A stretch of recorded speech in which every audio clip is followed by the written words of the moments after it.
Hey, everybody. 6 o'clock. It's Friday night. Man, is it time for some dragons and things. Yeah!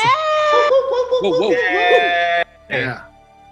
We are here to play some Pathfinder, and let me tell you, if you guys could only see the stuff that happens before we go live. We're all just here on this Zoom call. It's the most ridiculous stuff. You couldn't even believe it. No idea what you're talking about, Jim. You'll notice that we have Adam Rady and Eric Raddick back with us tonight. So unfortunately, we don't have Lamar with us, but I'm sure we'll get him in on another one of these episodes. But luckily, we do have Diana Restrepo, Adam Kahn, and Jared Hoy back in the mix tonight. And it is going to be an exciting, heroic endeavor. It's going to be yet another episode. Remember, these episodes are canon to the Dragons and Things lore. They are just taking place in a different city, the city of Cavalosha, far to the north of Bantam, but still in the same country. So you may see some familiar crossover stuff, and you may even see some stuff that's referenced in our World Anvil, because, again, this is all canon. It's all part of our Dragons and Things collective world. Even though we can't play Bantam, because we're not in the Crag Castle, we can still do this, and it's a lot of fun. I'm in the cave. You are in the cave, though. That's right, Eric. You actually have managed to maintain the consistency that we really need. Are you sitting on a couch, though? No, that's the important thing. I'm on a chair. Have you yeeted your shoes? Unacceptable. Yeah, how about your shoes? Here, I throw my shoes. I can do that right now. Throw those Yeah, shoes. Everybody's right. ready. Ah! There we go. Nice. Did you That's hit where anyone? it is. Before we get going, I do want to give a quick shout out to Sirenscape, because you know what? We're still using Sirenscape. It's still an amazing product. They've got the Sirenscape online player out right now, and it's just fantastic. And it's really helping us set the scene for our online games. We're using it across all of the trillion shows that we do on our network now. So it's super, just a shout out to old Sirenscape. Still helps this show sound good. And of course, even though we can't use our dice boxes, we don't want to forget about Norse Foundry, because I know they've been supporting a lot of people who have dice-related needs during this crazy time. And they're cool people, they're good people. So if you have the opportunity to check out some Norse Foundry products, you really should, because they're good. Yeah, in fact, Diana has some right now. And the DaT dice are in stock right now. And we still got some DaT dice out there. So yeah, you can support the show and some really cool people over at Norse Foundry all at the same time. With all of that said, I know that everybody is eager to get into the adventures. So I tell you what, we'll play some Pathfinder. Yay! But just this once. Oh. Only this one. Another day, another summons to the HEI headquarters in Cavalosha. You've been sitting in a conference room for nearly an hour now. Some of the people around you are ones you recognize. So for example, Pipa and Rias and Oopsie, you've all worked together very recently on a very successful job. But there are two others in the room that you don't know just yet. And I would love for, while you're sitting there, waiting for whatever it is that's supposed to happen, the reason that you've been summoned into the headquarters this morning, Eric, why don't you tell us who it is that we're dealing with? I gotta put something up here first. Hold on a second. So, as far as you can tell, you see this mysterious entity sitting there. He's sitting there silently in his seat. He's wearing this hooded cloak. It's a green hooded cloak. Is it green? It might not be green. It could be more of a moss. No. It's not quite moss. It's a bit closer to olive in color, I think. No, I'm wrong. It's fern. It's a fern cloak. It's this hooded cloak that comes all the way over the face. And you can't see you can't see who exactly this entity is. And he doesn't speak. You just see his face, you see his lips. And it's very straight-faced and stern at this point. Not saying anything. It's still a mystery. We don't know who's sitting here. You think it's human. You think this entity is human, but you're not quite sure. And Adam Rady. Who else do we see in the room with us today? Physically, there's a man there, and that's the entity you see is a man, and he's Dressed That's in a some different pretty. entity. He's dressed in some pretty fine clothing, so almost like a merchant might be. He has a pouch on his side. A number of vials and bottles adorn his clothing around the belt, and he does have like along that, almost as if it was a bandolier along that satchel that he has. Very well groomed. Seems to be smiling at everybody. Not necessarily like, but kind of like, oh hey, good to see you. He seems very cordial and nice. So again, the three of you have worked together recently, but now that these two newcomers, and it's not really too much of a surprise to see new faces and not see some of the faces of people that you worked with in the past. You notice the lack of Fan Ray has not joined you in the conference room this evening, and nor has Khan Shaka the druid. But that's not too much of a surprise, as the Kavalosha has one of the biggest rosters of licensed heroes in all of Thaspiro. Thaspiro, that's stupid. In all of Thaspiro. Thespiro, that's dumb. Why would I say that? Thespiro. The turnover is rather high for a number of reasons, but that's adventuring for you. Just when you're about to lose your minds from waiting, the door bursts open, and a scarred elf rushes into the room with a look that seems to say that you've been making him wait. He slaps a folder onto the table without even really looking at you all. Transport duty, anonymous client, looks like expensive art getting ferried across Lake Cavalas, high value, so the client wants extra security. Details are in the folder. Do you understand the nature of your assignment? And at this point, the elf pauses. You know he's waiting for a verbal confirmation. It's part of the routine HEI protocols. When you signed up with HEI, you were told that you were becoming part of a family, a group of heroes that looked out for one another. Your administrators were there to support and protect your interests while you completed valuable fieldwork. The reality has been somewhat different.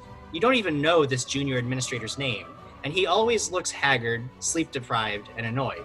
Maybe, when you rise in the ranks, things will be different. Still, a job is a job. So what do you do? I think we should talk. Read Comments! That was really close. Comments. All together. We did It it. was awful. Maybe we get a countdown or something. Got it now. People are already trying to guess your name, Craig. We've got a Watt Werser. I don't think that's your character name, but Watt Werser you is did solid. have That's a question, solid name. question. that is a solid one, though. Imp in my head saying Khan went to grow some of that strange fruit that he found from last week. He stole.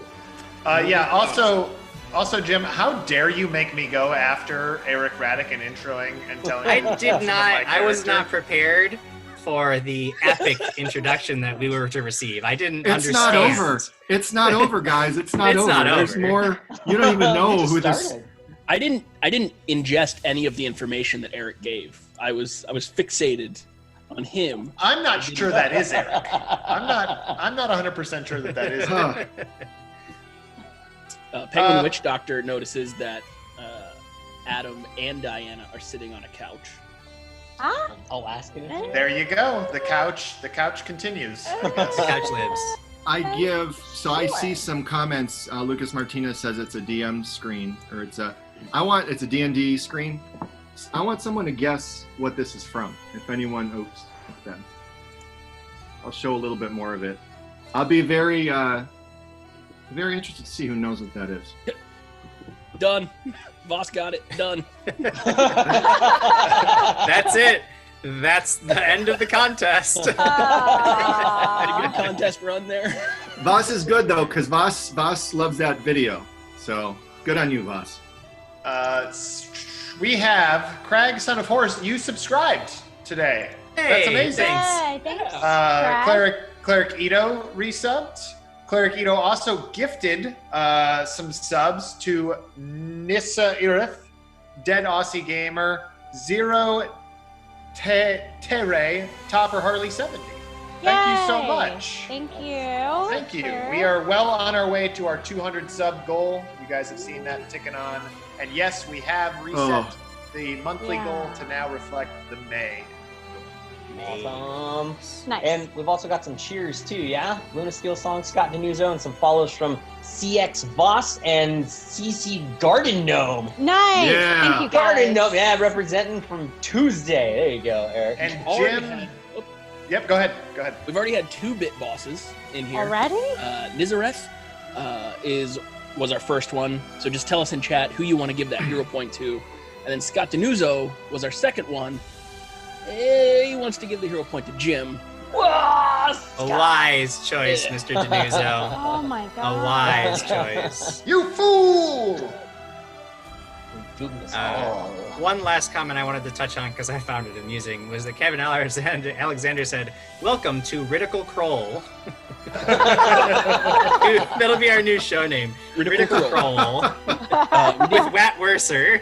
We did just have some gifted subs come in from the Cadence gifting to Thank you, Kaden. Heterotic, Sorry. STG5217, Kalis Corner, Jason Cruz Holy cow. 510, and R Dread Skull. Thank you. Jason Kurz. Curse. Thank you, Kate. C-U-R-Z. And also, Good R job. Dread Skull becomes the new Bit Boss Battle Box champ. Ooh, baby. Nice. Aw, BBBs everywhere, All day. all Every day. All day, every day.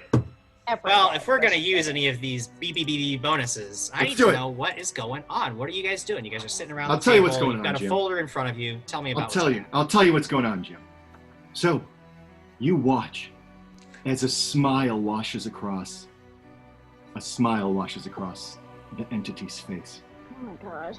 You're not quite sure who it is just yet, but at that moment, he reveals himself and peels back his hood.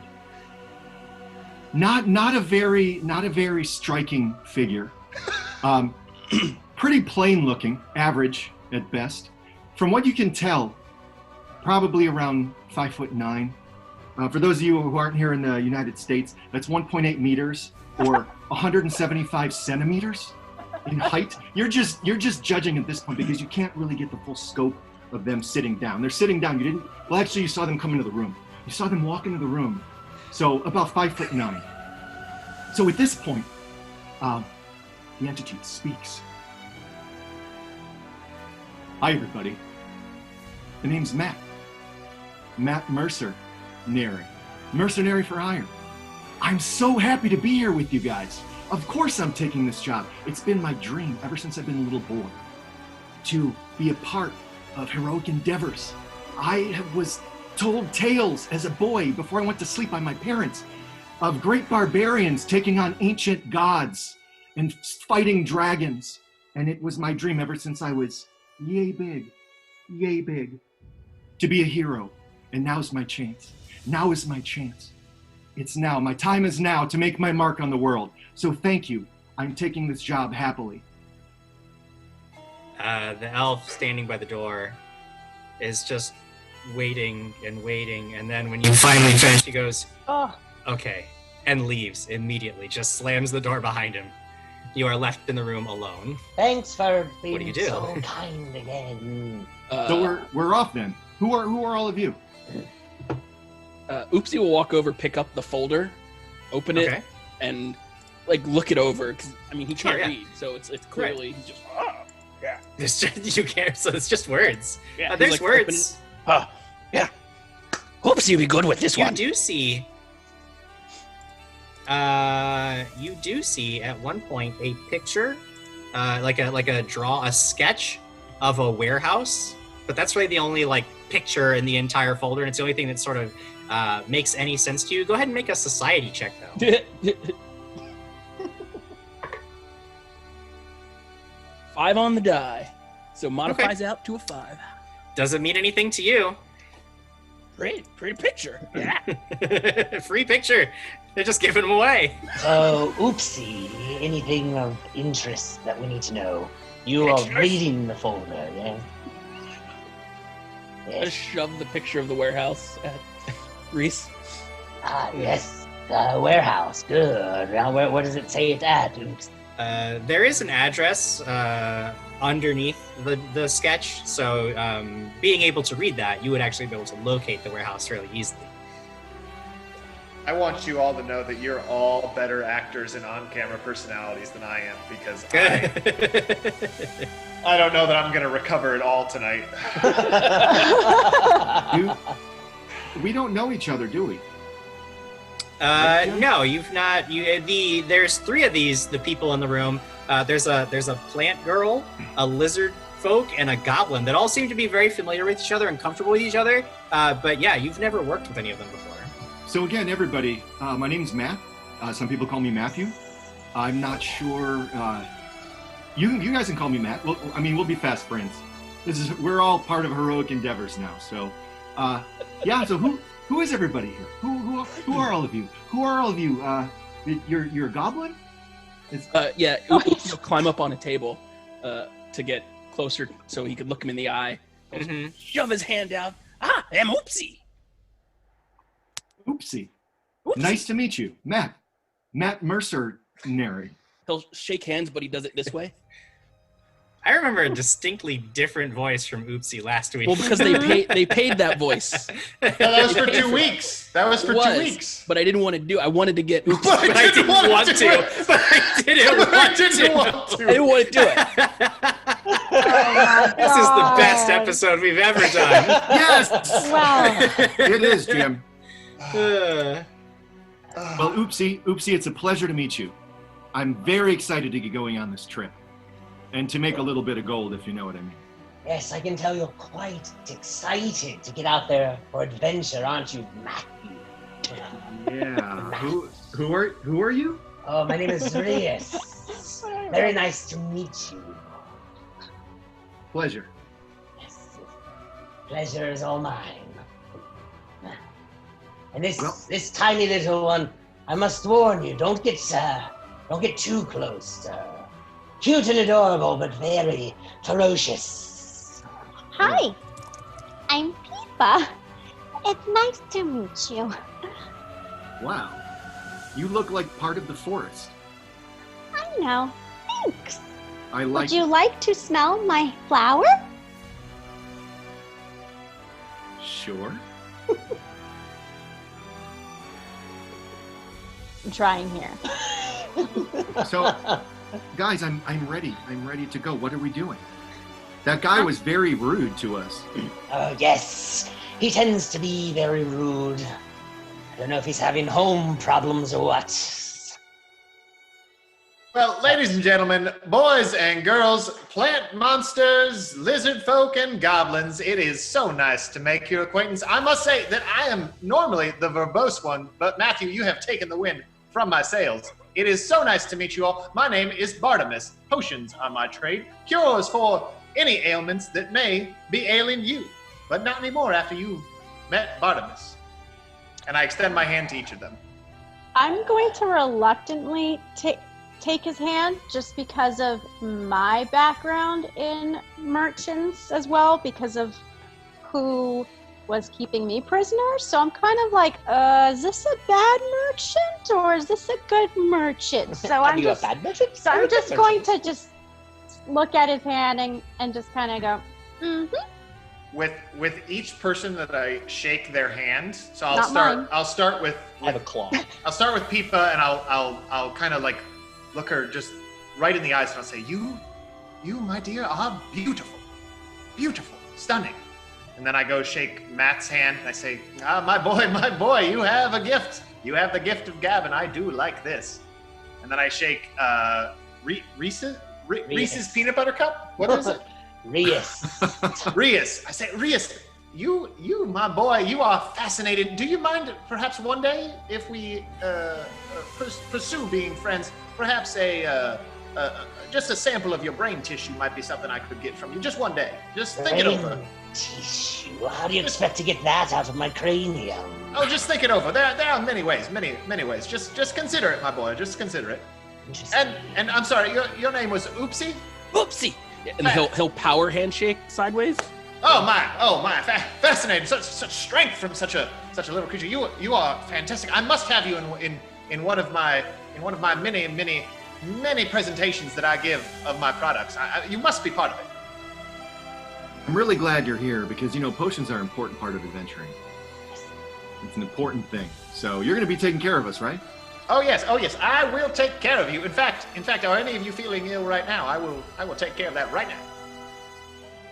But it is good to have someone as expressive as our good compatriot last time, Kanshaka. Oh, you know the good Kanshaka. Oh yes. Well, yes, I know the good Kanshaka as well. He's another fascinating individual. I'm ready to go if you are all ready. Now, Bartleby, you have done adventuring before, yes? Any missions under your belts? Did you ask? Are you speaking to me? It's hard to understand you. The accent's strange. I don't place it. No, I was asking. Wait, the really happy, the other happy one, Bartimus. It was. Have you gone out? Yes. Have you gone out? I have adventured out many distant. In fact, if I may, I would like to introduce you to one of my compatriots that I met traveling across the lands many years ago. Here, one moment, and I say, would you like to say hello? And I open up my pouch, and out pops the head of a little teddy bear. What? And it just looks at all of you, and then I said, no, come on, don't be shy. And the little teddy bear floats up in the air, and it waves at you all. He wants to look at that pouch. Like, he just leans over. He's still on the table, so he just, what's in a pouch? Oh, well, it's Philip here. Philip, say hello.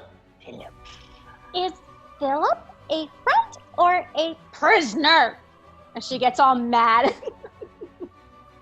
Oh my dear, I feel you have been mistreated horribly through your life, and I'm very sorry for that. This is Philip, and he is my friend, my dearest compatriot. We travel the world together. That makes me happy then. He can come with us.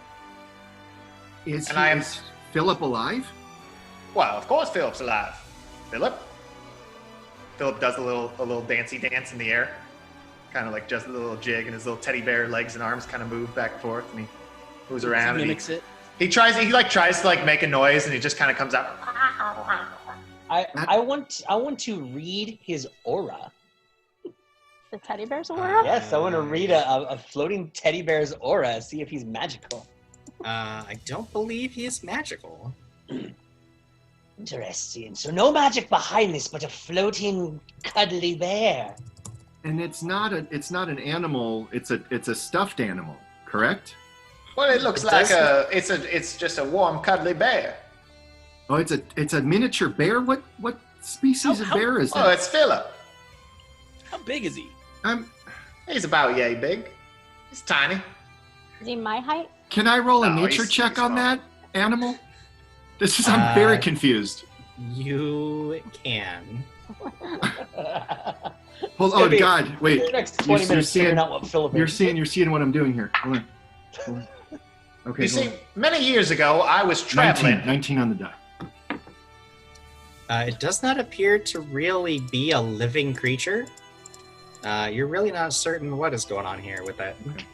Many years ago, I was traveling across the wind-scourged wastes, and did you know that there are no trees in the wind-scourged wastes? I found this very unsettling. I've heard stories. I came across a strange barbarian tribe, some sort of water buffaloes or bleeding yak barbarians. Yes, that's it. You've heard of the bleeding yak barbarian. You know my boy, the legendary Crag, who we've all heard these stories about over in Trapsboro land. He struck down the beast that was doing all those things over there. Mm-hmm. So I was there years ago, and that is where I encountered Philip. He was minding his own business, and I was minding my own business, and we encountered each other and discovered that our business was mutual, and we have been continuing on that mutual front ever since. Interesting. In the wind-scourged wastes. Yes. Did you know that there was one barbarian that they claim was mightier than the mighty Crag, who was felled by that awful beast? They claim that this barbarian was 1 inch taller and had the strength of one more than that Crag fellow. I've never heard that story before. I've heard a lot of stories, like for bedtime, but I've never heard that particular story. Interesting. Well, it's true. It's true. Philip and I have gone back. We have gone to the Windscourge Way since then. We have met and bartered with this hunter, they call him. We have sat with this mighty king. We have dealt and bartered, and we have come back with so many tales and mysteries galore, potions, cures, ailment, the things that will cure any ailment. I'm already bored because I used to do this for a living. Let's go. So, in short, you're saying that you're good to go. No. Excellent. Now come here, Philip. And Philip sits on my shoulders, and I kind of hold like this, and we walk along. Well, I will go ahead and assume that at some point during all of this, someone who has the ability to read looks through the folder so that I can read my description text of the adventure that you're going to go on. I'm reading, Jim. I find the paperwork. I find the. Looking through the folder, you see that you are indeed working for an anonymous client wishing for rare artwork to be delivered to Stay Hill Village, which is actually a community of halflings on the north side of Lake Cavalas. Typically, such a journey would take you across the Cavalas Bridge, a safe and direct route, but oddly enough, you've been specifically instructed to use Mesker's Ferry, which operates on the eastern shore of the lake. The client report indicates that ferry passage has been paid for and that you and your cargo are to be expected. However, you will have to pick it up from the warehouse that has been indicated in the drawing and address that you've been given.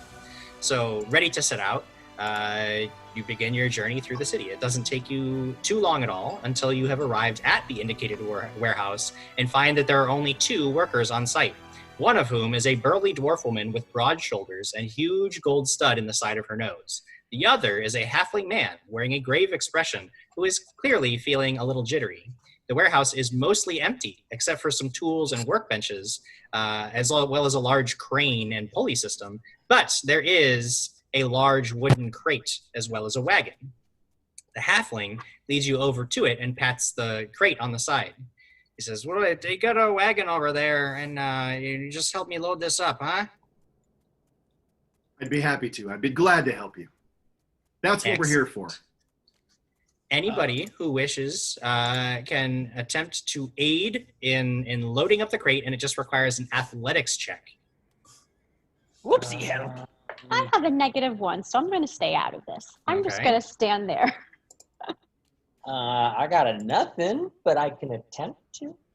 Anybody else in the room, if you're unsure of your athletic abilities, 17. noticing the make a perception check real quick.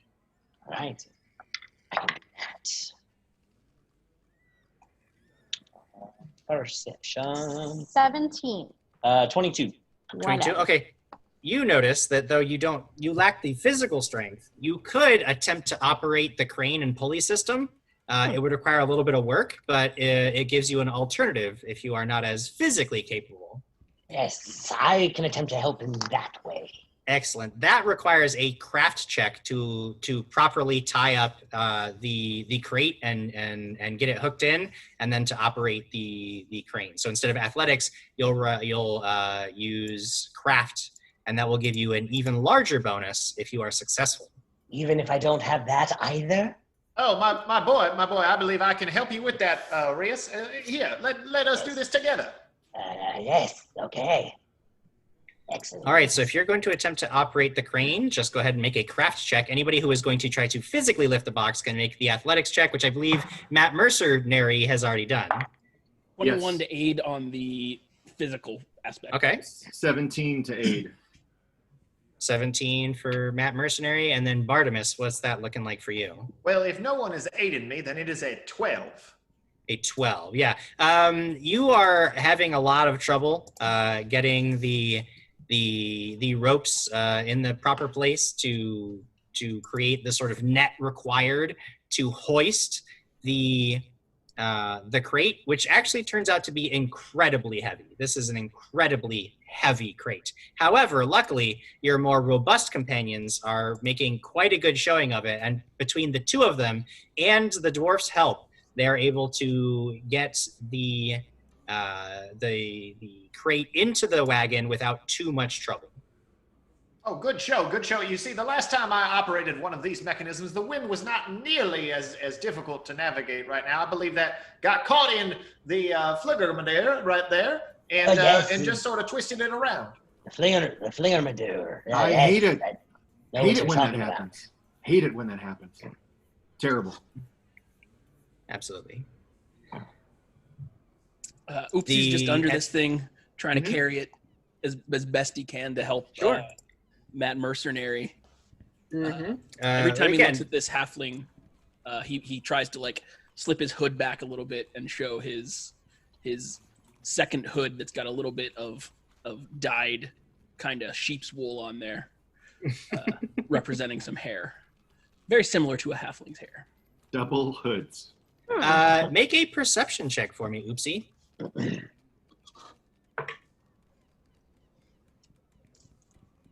Nah. Oh, okay. Oh no! That's good. I think my eyes are closed. Got it. Well, you're straining. You're straining a lot because, again, this is an incredibly heavy crate. It does definitely take all of Matt, Mercenary, and Oopsie's strength to get this thing going. Luckily, you rolled successes and not failures. Could I cast guidance down? Good. They already succeeded, so you don't really need to, but you can. I'll do it afterwards. Yes, make them feel like they did a really great job. Yes, let them know this is how you could have helped. I realized that afterwards. At this point, as you're preparing to leave the warehouse with your cargo, you see the halfling sort of approaches you, and he's got tears in his eyes, and he actually gives you, Matt, Mercenary, and Oopsie, he sort of gives you each a big hug, which is sort of off-putting. He just comes up and just grabs you real quick. And you can see him wiping away tears from his eyes. He says, just take care of her, okay? And at this point, the dwarf kind of puts a comforting hand on his shoulder, and you can see she looks a bit sad as well, though she's definitely keeping herself more composed. And she sort of pulls the halfling back, and she's like, just... the fairy's waiting, and, don't keep the buyer waiting, so you best be off. We'll take good care of her. Don't worry. You can see that the halflings, okay, just, be careful on the road. Don't jostle too much. While we were lifting it, Jim, Mm-hmm. Did it feel unbalanced, or was anything rolling around in there, or was it? It was a little bit unbalanced. There was it seemed to be well packed, there weren't things banging around inside, but it was incredibly heavy, and it wasn't perfectly balanced. Could I go up to the crate and inspect it and kind of Sure. Make a smell over there and see if I could. What kind of check would you like from me? Sure. Perception. Yeah.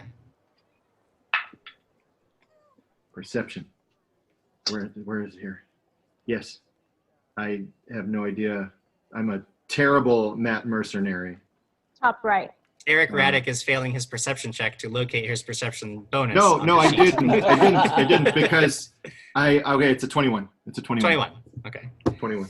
It looks like the crate, it looks in all respects to be fairly normal. You do remember that, again, it was well packed because you didn't hear a lot of shifting, but there was just a little bit of shifting. And you know that there is very likely, you would guess, one single object in there, but it's incredibly big and heavy. Okay. Not living, nothing living. No, you don't hear any other sounds or anything coming from there. Now that it's settled, there's no sound of movement at all. It's the crate itself is pretty well constructed, and it looks like it was probably created in this very warehouse recently. So that's about it. That's about all it is otherwise unmarked, you notice, though. It doesn't have any kind of stamp or delivery address on it. It is a completely plain box. It is not marked at all, which is fairly uncommon for cargo, especially cargo that's going to be traveling on a ship or something. Normally you would have some kind of mark or stamp on it. This is completely plain. We do know where it's supposed to go. Yes, you are Yep. supposed to deliver it to Stay Hill Village. Yeah, The only that's thing that seems out of place is the route you're supposed to take, because rather than driving the cart across the river over the bridge, that would serve as a perfectly fine route and make this a lot easier, you are expected to travel east along the shore of the river, or not the river, but the lake. You're going to go like 10 miles outside of the city, out of your way Taking to a take a ferry. ferry, which Yeah. nobody would choose to do that unless there was some, artists are well known for their eccentric natures sometimes in the city, especially those looking to make a name for themselves. So if this is indeed some kind of almost performance art piece of some kind, perhaps it's, that's just part of the experience, but it does seem a bit odd. It's fun though. All right, who's ready for a ferry ride? I know I am. Oh, most You definitely. ready for a boat ride? Oh, yes, I love boat rides. Even if I fall off, I'm okay. Oh, you won't fall off. They're quite safe, Yes, let us do it. I'd like to avoid some bridges right now anyway. Does anyone know how to properly drive a cart? I can't reach the wheel. I think I can. I can attempt it. I suspect that Bartimus is an expert. You could Well, my use, boy, I have driven a fair share of carts before, and if no one else would like to take the opportunity, but I do feel that Rius is exploring the possibility of learning that trade skill for himself. But otherwise, I shall take on the responsibility. The wagon is horse-drawn, and you would use nature as the appropriate skill to drive it because of Oh. Nope. that. Pipa can do it. Pipa can help. Oh, Can nice. help? Oh, yes, I will reach down. I'll grab the reins for her. Here you are. I'm like, okay. Would you like your pot so you're sitting in your pot while it's on the bench? Ooh, I would love to sit in it and gather more nutrients as we go. Is there room on the driver's seat for Pippa and Oopsie? Yeah, in fact, because you're just carrying the one cart, all of you could ride on the wagon if you wanted to. I'll ride up next to Pippa with my sling at the ready. Okay. Is Bartimus in the seat too? Or next to us? Because he's riding. Yeah, all three of you could fit because you're pretty small, Pipa. So three of you Okay. could fit on the bench if you wanted to. Otherwise, you could just ride in the back of the cart with the reins. cargo. Well, don't they need me though? I'm the only one with nature. I have a little So bit. so there's the driver's bench that you're sitting on where your Yeah, pot yeah. is. Everybody else can actually sit in the bed of the wagon Oh, got it. and basically just there along for the ride. Okay. I like walking. I walk behind the wagon. I just follow Okay. along. It's good exercise. Sure. All right. I put my hood back on Mm-hmm. and hide my face. You all begin making your way with Pipa driving this wagon. Pipa, why don't you go ahead and give me a nature check as Okay. you're driving? 18 plus 4. Pretty good. Yeah, you seem to have a pretty good handle on the horses. They immediately, the one horse takes to your instructions fairly easily, and it's a nice, pleasant ride out of the city. And the road, Mesker's Ferry, anybody who has society can make a society check. I do have that one. Sure. Nope. I've got 0. Ah. That's gonna be a 9. 9. Okay. Well, Mesker's Ferry, you're at least familiar with the name. It's a fairly well-known way to get across the lake. Like a lot of people will do it. It's actually known less as a cargo and passenger type of vehicle and more of a leisure type of thing because of the bridge, because it's just much more efficient to just use the bridge across the lake. Most people who are taking the ferry are either already coming in from the east or they're sort of tourists who are looking for the experience of the ferry boat across the lake, and then they'll spend the day in Stay Hill Village, and they kind of make a whole thing out of it. It's definitely more of a leisure thing than a useful thing. But nonetheless, it is well known, and you know the way. So sort of direct, and so taking the road east out of the city, you leave it a bit behind. The area around Cavalosha, around the city proper, is fairly well wooded. The Cavaloshan druids actually take great care to keep it as a fairly heavily wooded area. Lumber that is taken from the Sorota forest is often very, very quickly magically replaced, so that there is very little depletion of the available tree supply, and the ecology is generally kept intact. And it's a fairly nice and pleasant day. And as you are making your way along the road, I would like each of you to make a perception check. Perception check. Dang. An 8. 11. I got a 13 because I didn't put this up. Messed it all. It messed it all up. That's what did it. You need to have Messed it all up. It messed it all up. 13. 13. Doing great. Bartimus, I didn't catch yours. James, that was a 21. Wow. Oh, whoa. Wow. A respectable number from a respectable man. It is actually you, Bartimus, who notices first. You note that Matt Mercenary is sort of walking alongside the wagon. And at one point, he kind of falls behind just a little bit, and he's looking around, and as if he's just sort of taking in the forest and really enjoying it. And he doesn't seem to be paying too much attention, which turns out to possibly be a fatal mistake, as you notice a great shaggy beast that comes lumbering out of the wood straight for the unsuspecting Matt Mercenary. And it gets almost right to him, and he hasn't even reacted. And at this point, we're going to take a few minutes to talk to Chad and see what they have to say about this. Chat break. Jesus. Chat break. Oh, man. One that I kept because I thought it was great, imp in my head. The teddy bear ride on Bartimus's back, and we hear, "You got a friend in me." Starts playing.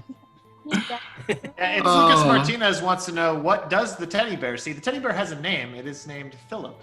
Yeah.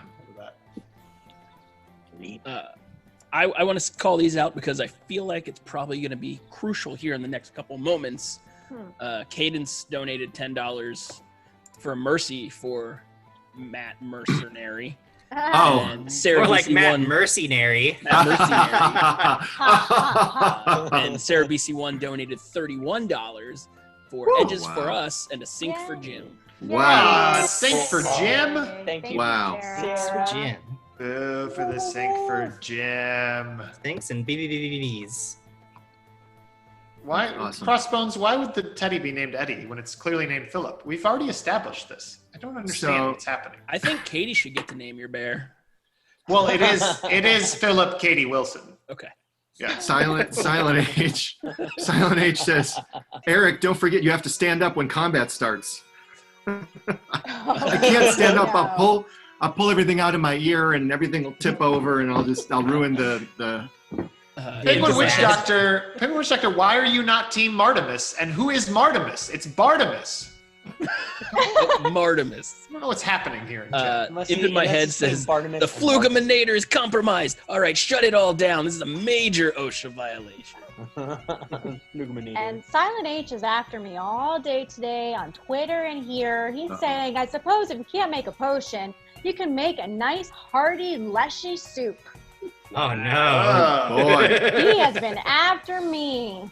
Claragito is blowing it up right now. Claragito just blew it up, giving Man. gifted subs to 5 different people, including Toa47, who said, still wishing you all the best of luck for this session. Oh, thank you. Thank you. And thank you for joining us. That is Claragito's 249th gifted sub. Wow. Sanity. Catching up to Real Catching POTUS. Wow. Catching up Catching to Real POTUS. What But does I Real am now POTUS more have? convinced than ever that what we are broadcasting to the world is somehow distorted in audio so that the chat is hearing something different, which is why these things like Martimus and Watwerser, when it's clearly Matt Mercenary, it's clearly that's getting distorted. True. It's true. Batman Sarah said Eric is Mercer's stunt double. I mean, could be true. Maybe Silent Mercer's H your stunt says- double. That's true. Silent H says, chop, chop, Diana. And Yeah, speaking what? of chop, chop, Diana, why don't we get to what is happening Wow. over in the game world? Wow. So, Matt- James Rodehaver, Yes, you have a thing. do I get a chance to alert Matt Mercenary? You do. You see him just standing there, unsuspecting as this creature is almost upon him. You do have a moment to shout out if you would like. I say, my good lad, Matt, look out! There is a creature of some ill repute coming towards you. But it's too late. It's too late. At this point, you watch as this creature, this beast, is up, lumbering forward quickly, fast. Gets so close, it's That's too late. Jim's job. He goes for Matt Mercenary, the back of his legs, gets him. You see his toothy maw gaping forward. He's about to bite him and attack. You guys were too late. You didn't save your friend. He gets taken down. He's down next to the wagon. What do you do? What do you do now, guys? Jim, is there Wait, any reason for you to be here?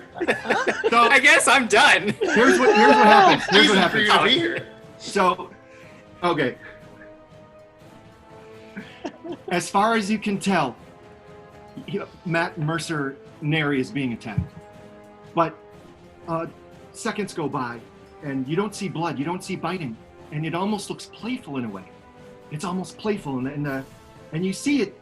This animal's wearing some sort of scarf around its neck. This red scarf. It almost looks like a poncho, or some sort of. And there's some sort of design going, kind of a yellowish golden design going on it. It's a different, distinct pattern across this poncho. And you see Matt Mercenary rolls over, and his hood comes off, and you see him laughing now. You see him smiling and laughing, and he's talking to it's a bear. It's this bear. It's almost a teen bear or a smaller bear, and everyone's very confused. And Matt stands up and brushes himself off, and he says, "Oh, okay. I understand, McCree. I understand. It must be high noon. I get it now. I get it." No, What is going on? he slowly you watch as he slowly reaches down and pulls out this large cigar. It's strange. He pulls out a match, lights the cigar, and then gives it to McCree. Puts it in McCree's mouth, and the bear starts smoking a cigar. And you are dumbfounded. You don't understand what's happening. I don't. I am No, done. no one understands what's happening. I am dumbfounded. Everyone is indeed dumbfounded as Matt Mercenary begins talking to this bear and introduces it as his friend McCree. Everyone, meet my very good friend McCree. Oh, you're being serious. I'm being serious. This is This is real. this is real. What did you think I was? Oh, I am back in. Okay. Diana's Are you over it. pretending? Okay. We're not pretending. This is my I friend. thought you were pretending. This is my. Okay. Does he wave like this? He could. I say, yeah, McCree, introduce yourself. And yeah, he does. He waits. He's got his stogie in his mouth, and he He has a cigar. lifts up his paw, and he's smoking a Animal cigar. cruelty. Do you say this to me? What do you? No, this is Diana talking. So everyone, So- this is my very good friend McCree. Oh, Barry. Say hello, McCree. Barry, my Barry. Oh, I like that. Does he want to join us? Because we could use the help. Now, wait Oh, a minute. Bartimus, where is your bear? Did it turn into this bear? Oh my, Matthew! Where have you been all of my life? We need to be teaming up. I swear, Matthew, if you and your friend McCree do not join me for a presentation, I shall be very, very sad. You and I, we could make a killing, my dear boy, a killing. I tell you. Sounds interesting. It's an interesting proposition you have there, but I'm afraid that your bear is not alive. Oh, Philip? Well, yeah, Philip is alive in some ways and not alive in other ways, but as you can see, he is very animated. Philip? And Philip flies out of the pouch and does a little dance. Does he smoke cigarettes or does he smoke cigars as well? Well, I don't know. I have extra cigars. I've never asked him, Philip, would you like a cigar? What's that? What's that, my dear boy? Oh, he says he will take 2. Yes. 2? Okay. So yeah, I give Bartimus. I hand Bartimus 2 of these very fine cigars. All right. Well, now, Philip, you take these into the pouch there, and you enjoy them. Interesting. So 2 completely different bears smoking cigar. Oopsie just kind of sits and pouts a little bit. Oopsie wants a bear. So do I. Yes, I think all of us should probably Let's have get a bear. bear now. Bears for everyone. I like that Sarah BC1. Sarah BC1 wants to know, why does Rady sound like Foghorn Leghorn? As if like this was like I just changed somehow.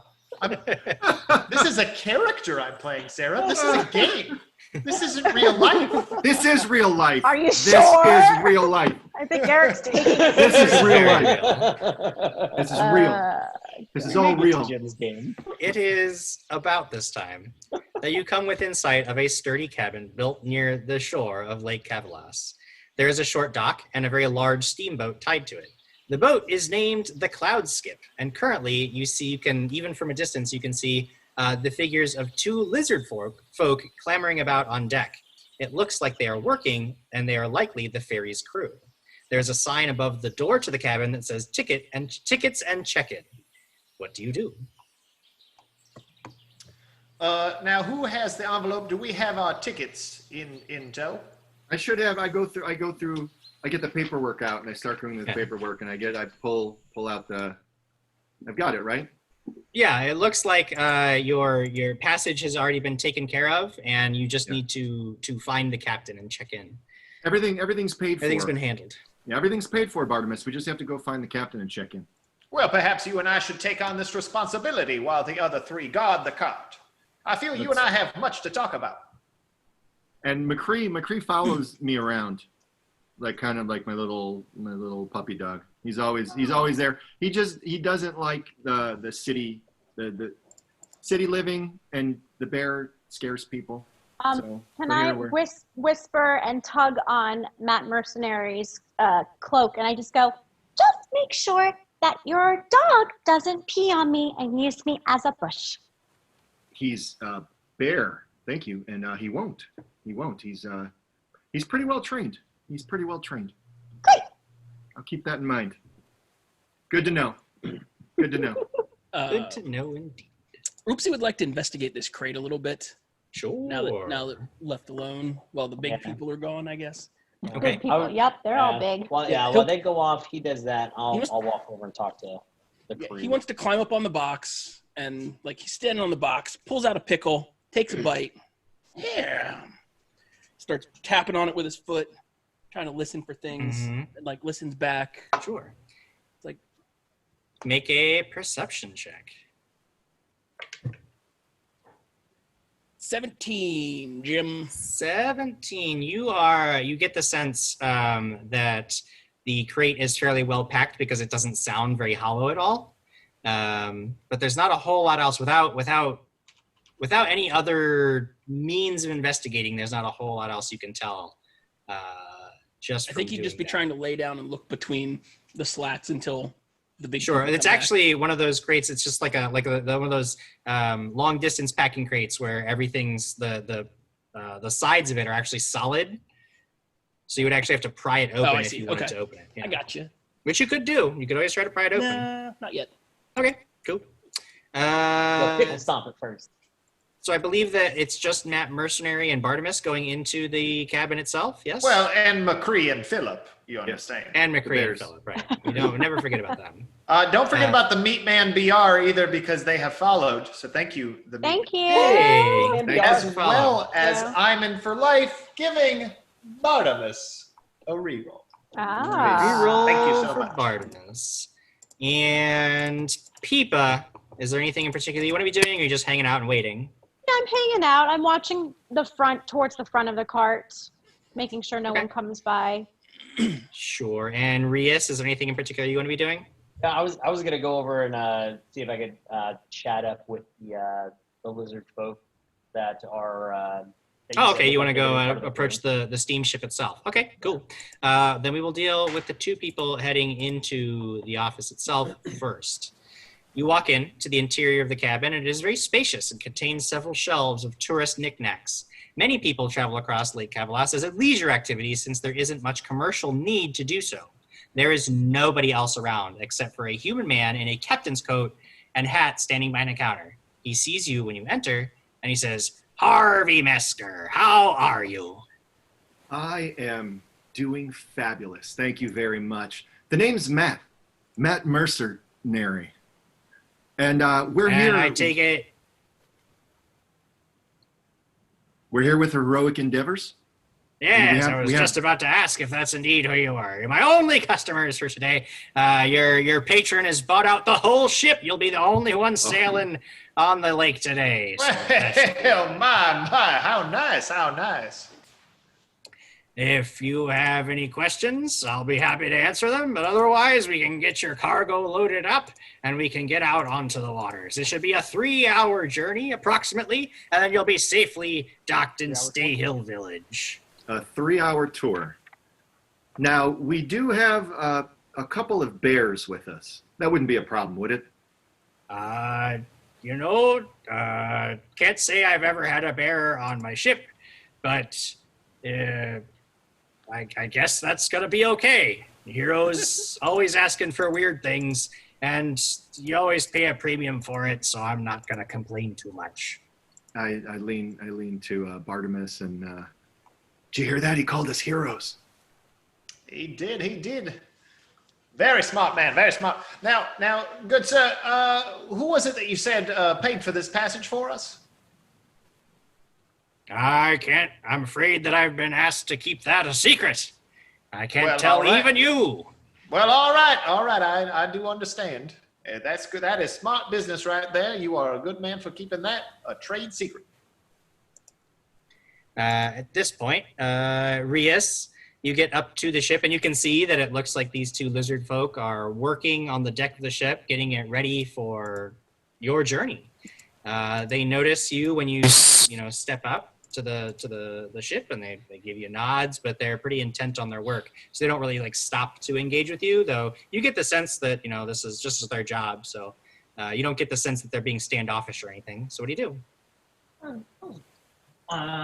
Walk over to him, just quickly strike up conversation. Sure. Oh, yes, hello. Hello, my brethren. How are all of you? One of them stops for a moment. He says, "Yes, very rare to see lizard folk passengers." Yes, especially on such a ship as this. Are you the only crew upon this ship today? Today, yes. This one is a yellow-scaled lizard folk, who then says, "My name is Sesk, and this is Oslin." He points over to a greenish-hued lizard folk. Said Oskin? Oslin. Oslen, Oslen. Very good to meet you. So, and as you said, just the two of you, yeah? Yes, today a light crew, usually 4 or 5 more. Why so few? Is it because you don't have that many passengers? Didn't ask. But we get paid extra for doing the extra work on our own. So who are we to ask questions? Oh, no disagreements there, my friends. Yes. What particularly do you do upon the ship? We make sure the engine is fueled and sometimes serve food to the guests. There won't be a lunch today, but I've been instructed that you can have drinks on compliments of the captain today. Oslin makes many mean cocktails. Cocktails. Interesting. Oh, good. If we were to need any help, where would we be able to find you, if any? Aslin will be in the luncheon room at the bar, and I will take a first shift at the engine, though we will trade off because it's very tiring work.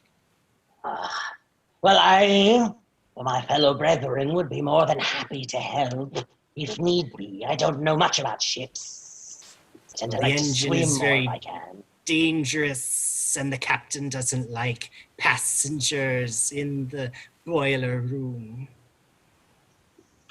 Understandable, but we are here with heroic endeavors, here to help any way that we can. Make a diplomacy check, and I'll give you a +2 because you are a lizard folk. They might see you as kin. It's going to be a dirty 20. Dirty 20. At this point, Sesk sort of looks around and says, maybe if you come down, we can show you the engine, but just make sure the captain doesn't know, or we would get in quite a bit of trouble. I would not want that to happen to you, my friends. Keep up your good work, and I might be seeing you later. Excellent. And they go about continuing to prep the ship for disembarking. They note at this point, actually, they would do. It would be their job to sort of load up the cargo, though they have no problem with you accompanying them while they do that. But at this point, that's actually where they would go. They would start making their way off of the ship towards the cargo. Where Oopsie is still sort of eating a pickle on top of the crate. And they'll begin just, they'll actually, unless you particularly want to, Peepa, they don't mind even just driving the wagon up onto the dock and like taking over the whole loading process. You guys, after all, are technically passengers and not required to participate in this work. Though if you want to, you are more than welcome to do so because they like Rias. Okay. I would help, for sure. Okay, great. So you see they actually take the crate into a hold in the lower deck of the ship, and you note that when you leave the room, there's not a whole lot else in there right now. Like there's some like basic storage stuff that you would guess isn't even cargo. It's just stuff that is normally on the ship.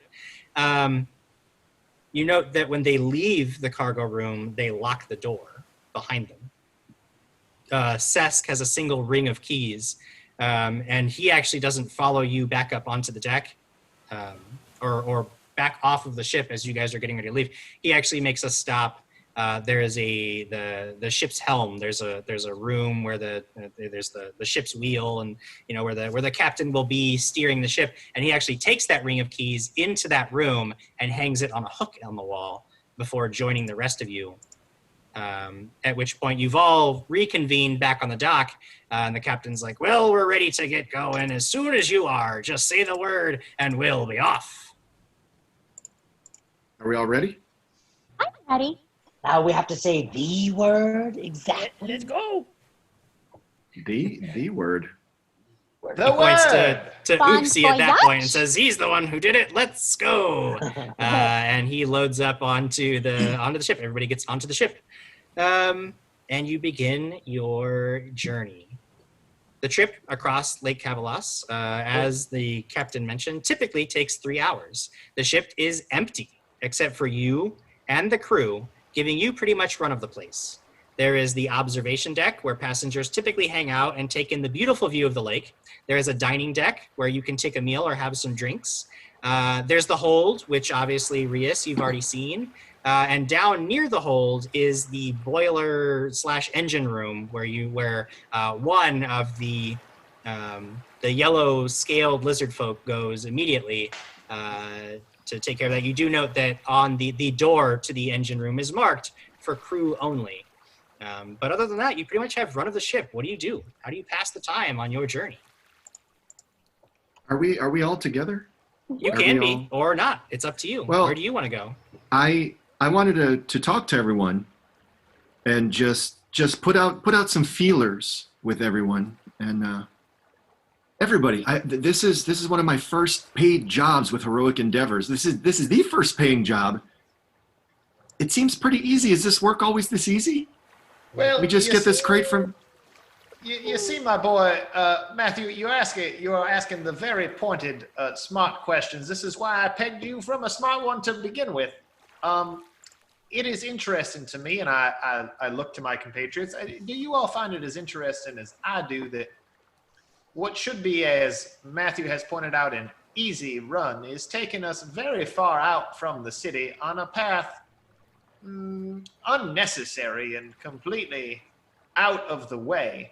It would appear that the cargo we are carrying is either meant to disappear, as are we, or the cargo is so valuable that all of this rigmarole is necessary, and we could expect danger due to the veracity of that claim. Well, it only seems like there's a few crew members on board. I haven't really thought about it. I was just excited to take a boat ride. This is great. We're getting paid to take a. Yes, but always be on your guard, mercenary. That is a first rule to be an adventurer, followed closely by always enjoy a boat ride. So both are mostly hand in hand. And I do encourage you to do both of those things. In the meantime, Cleric Ito is going for the Real POTUS 98's title and has given 5 more subscriptions. We are getting very close to that 200 goal. Wow. Thank you. Wow. Thank you, Cleric Ito. So I say we should definitely do rule number 1 of keeping vigilant, as Rias has pointed out very, very smartly.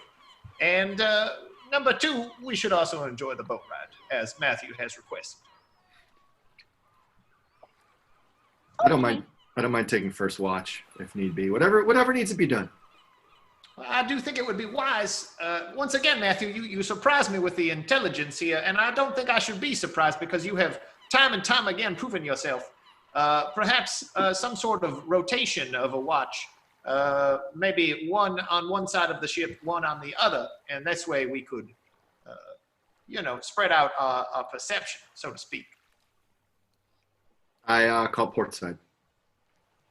So you're going to be out on the observation deck, sort of keeping watch over the waters and seeing if any danger is noticed. What about the rest of you? Oopsie, gonna drive a boat. Oopsie's going to drive. I go up to the pilot house to check that out. You go to the pilot house, and as soon as you try, you basically just grab onto the door and try to open it up, but you find very quickly that it's locked. There is a small porthole that would show you into the room, but you're just too short to see up into there. You have to pull yourself up if you wanted to. Just keep jumping. Just make an athletics check to see if you can climb up onto the door to see into the room. 21. 21. Yeah, you managed to. You just sort of haul yourself up onto the door, and you're actually standing on, with one foot kind of braced against one side of the door frame, and the other foot is sort of precariously balanced on the door handle, which doesn't move because it's locked. Thank goodness. And this shows you into the room. You see that the captain is at the wheel, and very faintly you can hear a whistled tune as he steers the ship. Otherwise, there's a table with some maps and charts on it, and some other equipment and things that you don't immediately recognize, but are very likely used for steering and operating this steam contraption as it crosses the water. There doesn't appear to be, there's nobody else in there with him. I just want a pancake face up against this porthole, staring in at it. Oh, sure. And basically, using my teeth to kind of knock on it until the captain notices.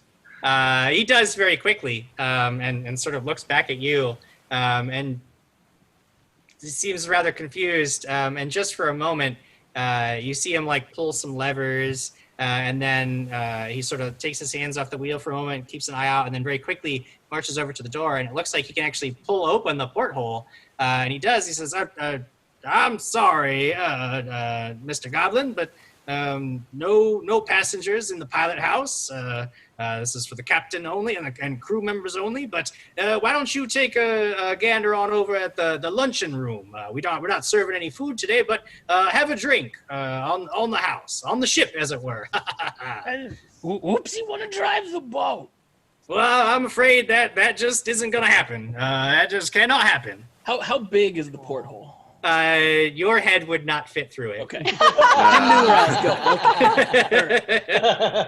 Well, I want to give a real dejected sigh, drop down, and then before I go away, I just put a pickle in the porthole. Slink off. Aww. You see, as you're slinking off, like the captain's got this pickle in his hand. He's like, "What? Well, thank you. All right." And then he closes the porthole and goes back to his work. Rias, is there anything in particular you want to be doing while you're on the ship? You've got Matt Mercenary is looking out. You see Oopsie at this point is like walking dejectedly away from the pilot house door. What are you doing? Actually, I think I would try to sneak back into the engine room. Oh, okay. Make a stealth check if you really want to be sneaky about it. If that's your intent, or if you're just. Do I have stealth? Well, I mean, not like super stealthy, but I'm just gonna Yeah. kind of make my way. Yeah, I have got no stealth anyway. But that's a 19 on the die with no stealth skill. Sure. The captain is busy at his work. You don't see any of the other crew members, which you know there's only supposed to be 2 anyway. And you manage to get to a door in the underbelly of the ship that is marked as crew members only, and you can actually hear like the thrumming of machinery beyond the door. When you put your hand up to it, it's very warm to the touch. I'll take. Is it a metal door? Yes. Yeah. I'm just gonna take my claw and just tap on it really loud. You tap on it really quick. There's a slat in the door that like slams aside, and you see these 2 yellow eyes looking out at you. And then you hear, "Ah, yes." And then the door opens before you with a squeal of rusty hinges. And you are looking now into the engine room. You can see it's a pretty large room. There is a huge pile of coal and some tools, like basically just some shovels, and a big open furnace next to a boiler. And you can hear like the roar of the flames, and it's very, very hot in here. And Sesk is standing there. He says, "Yes, you can look around, but don't touch. It's dangerous." Right. I'm just very curious. Thank you. Sure. And I'll kind of take it in, walk around a little bit, kind of just look at things. Sure, yeah. Again, there's not a whole lot else here. I mean, there's definitely some machinery in here, but the basics of it is, you fuel the furnace with the coal, it boils the water, the boiled water lets off steam. With enough pressure, it starts to turn the wheel that shoots the boat forward. Can I try shoveling some of that into the fire? At that point, Sesk is just kind of like shrugs and hands you the shovel. I'll give you a break for a moment. He just sort of stands there and sort of passively watches then to make sure that you don't hurt yourself. And then you can see he kind of occasionally like looks over at the door anytime there's a sound to make sure that like nobody comes in and sees, since you're not supposed to be there. But otherwise, yeah, you can shovel coal. It's not difficult at all. Although for someone of your typical athletic prowess, after about 2 to 3 minutes, you realize that this guy is down here manning this for 3. Even if they take shifts, an hour or more at a time, and that's you realize that magic is more the profession for you. Yes, sweaty lizard. Whew. Whew. My goodness. Peepa, where do you want to go during all of this? I'd be soaking in the sun as a plant would for her nutrients. You are soaking in the sun, so Matt Mercenary is there keeping a lookout while you're soaking in the sun, I'll getting be some near nutrients. him. Yeah, I'll Okay, be near sure. him, just for company, and I'd just be closing my eyes, taking in the sun. Is there anything that you wanted to do or talk about, or are you just hanging out with him? I'm just hanging out, unless he wants to strike up a conversation, but I would just be Sure. hanging out. Just hanging out. Bartimus, is there anything in particular that you want to be doing? Well, I would be on the other side of the boat, you see, from Matthew, because he is taking that side. I'm going to take the other side, and as it does appear that the other compatriots are not with me, after a little bit, I would send Philip to go find dear Miss Peepa and see if she could join me for a moment. Sure. She is not very far away at all. So, Peepa, after a few moments, you feel this like soft, fuzzy foot like tapping you on the back of your plant head, and So you turn creepy. around and you see that the floating teddy bear is sitting there like looking at you with its weird glassy eyes, and it like nods back at Bartimus. McCree is sniffing at it. Comes over and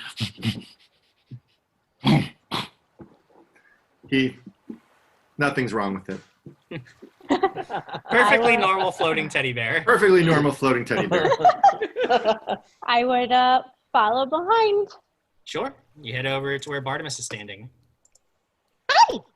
Oh, my lady Peepa, thank you so much for joining me. I just had a question to ask you, and I did not want to abandon my post, as I do believe it is important to keep this lookout.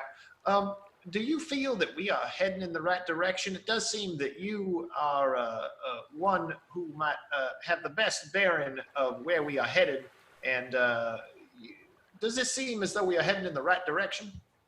Jim, would I know? I mean, with the nature check, I guess. And Make a would nature I? check. Yeah. Yeah. Nope, I'm gonna lie. I rolled a 3 plus my 4, so 7. You're going across the lake. You're moving through the water. We are going forward, so that's a good thing, right? Oh, that is a good thing. You do want to be moving forward. Well, all right then. I guess the destination will discover us then. Yes, I agree. I am so excited to see the adventure. And So at this point, I think to myself how wonderful it would be to get some of her spit one time. Jesus, everyone wants. everything is always weird with Peepa. It's always weird.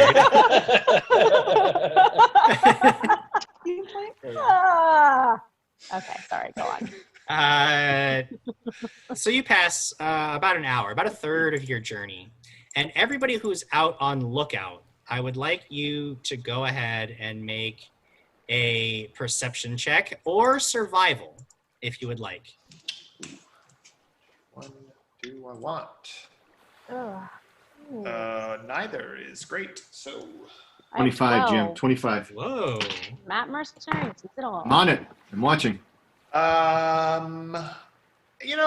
this does seem important, so I'm going to use my edge, which gives me the +1. So 16. Thank you so much for the edge, Sarah BC1. 16. Thanks, Mom. And Peepa, what are we looking at for you? It was 12. 12. So Matt Mercenary and Bartimus. You don't notice it at first because it's quite subtle, but it becomes quite apparent to you that the ship is starting to drift. It is no longer on the same course. And the problem is that it's not just drifting, it seems to be drifting sort of at random. Like it's still moving forward, it's driven by the steam power, but it's not going north. Matt Mercenary, you especially, as you notice that the ship is drifting, you especially realize that like you're no longer going in the correct direction at all. Like it's McCree, I think something's wrong. Something is wrong. Something is afoot. Something is amiss. Something is something. At this would point, go- Rias and Oopsie are back up on the deck with you when you start noticing all of this. What do you mean, Matt? The ferry is drifting. It's not. We're not headed. We're not on course anymore. It seems it's. Is the captain at the wheel? We should.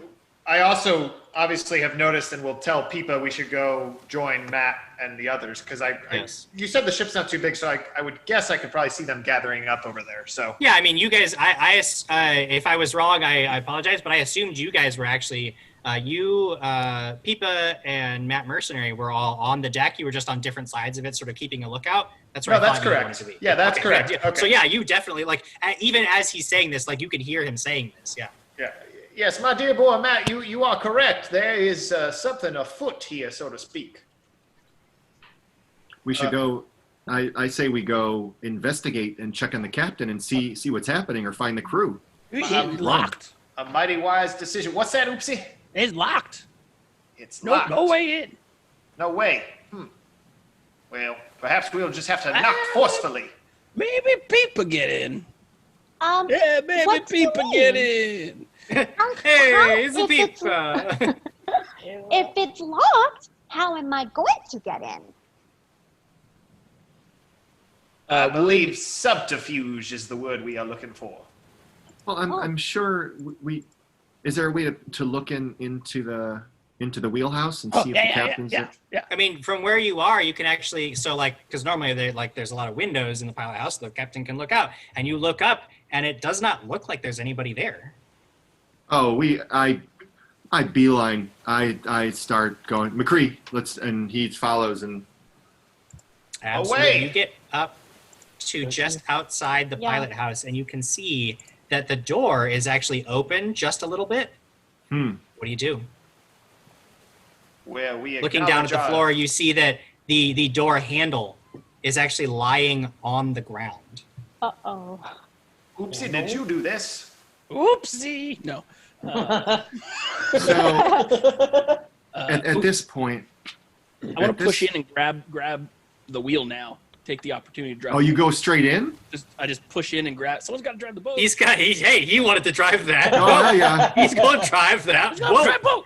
I whip. I am now. I'm very nervous about what's happening. So I whip my cloak aside, and pull out my giant heavy crossbow. Okay. And I'm ready. I'm locked and loaded and ready. All right. Is anybody else doing anything, or because I know Oopsie's going in there. Is anybody else going with him, or is anybody else doing anything? Sense magic in the room? Sure. You begin casting a spell to try to detect magic. You don't detect any magic.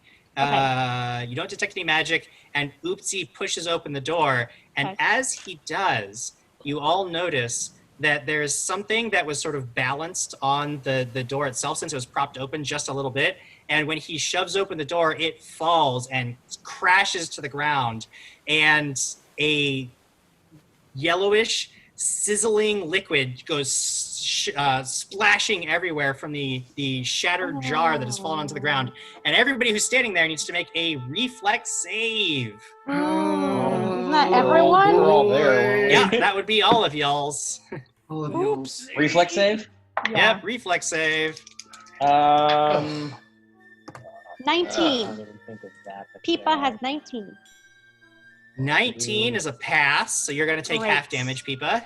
Okay. 26. Well, 26 is a 26. critical success. You managed to throw your cloak up and dodge completely out of the way. Yes. What's an 11 get me? That is a 13. failure. Does 13, so Rias and Oopsie fail. McCree has to make a save? No. Yes. Yeah, McCree also would make a save. Good. 20 dirty. Dirty 20 is a pass, so he gets a little bit splashed onto his fur, but he's Okay. otherwise okay. And then Bartimus? well, old Bartimus, you see, is going to use his re-roll, awarded to him by I'm In for Life. I mean, look, if you're going to do that, I might as well sink it. Oh! That Oh, doesn't, I have one. that Ooh. doesn't seem necessary, young Jim. Well, you made my 19 become an 18, and then I add 7 to it, so 25 for my save. Well, you know what? I managed to take you from a critical success to a regular success, so that's good enough for me. So for those of you who had the Matt Mercenary, you take no damage because you had a critical success. Those of you who had a regular success take 5 points of acid damage. Those of you who failed take 10 points of acid damage as this jar shatters on the ground, splashes all over the place, coating some of you quite thickly. But otherwise, 10? the pilot house is empty. Lord! Drive the boat. 10. What was that? Oopsie. That was a major oopsie. Can't talk. Driving boat. Can't talk. Driving the boat. Oopsie, you rush up to the wheel. Make a quick perception check for me. Also, I'm well aware I probably can't see out of the window. That is correct. You are too short. But there are some stuff. There's some stuff you could stack up to stand on if you wanted to. Perception is a 17. 17. You notice that the wheel has been locked. and will require some Oh. effort to manipulate. Somebody has actually like used some kind of mechanism to lock the wheel in place. And as you're looking about, you can see this dark part in the water, and it looks like there's some rocks sticking about it. And you realize that very quickly you are about to hit some rocks in the water, which is not going to go well. I think that we should go ahead and roll initiative for this. So we should do it in rounds, my friends. Go ahead and roll perception and get those initiatives to me. 7.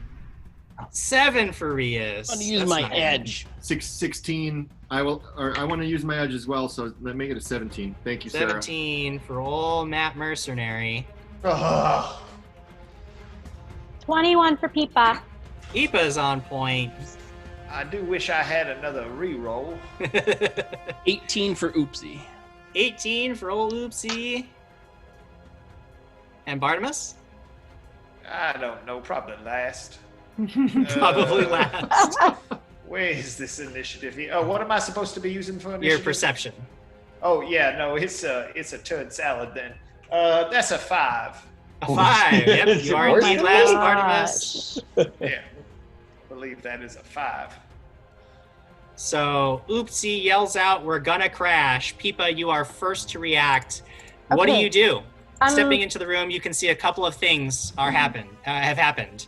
First, the throttle has been jammed forward and the lever has been snapped. Or not snapped, but it's been like jammed in place. Somebody can make an athletics check to try to pull it back and reduce the throttle and hopefully give you guys a better chance of steering out of harm's way. The wheel itself is locked. If you can find some way to bypass that, that would make it a lot easier to pilot this ship. However, there is also, as is common in Cavalocia, large vehicles like this have a mechanism in the ship, a magical mechanism that the pilot can attune with. And so you could use an Arcana check to try to attune with the ship, which would also make it a lot easier to steer.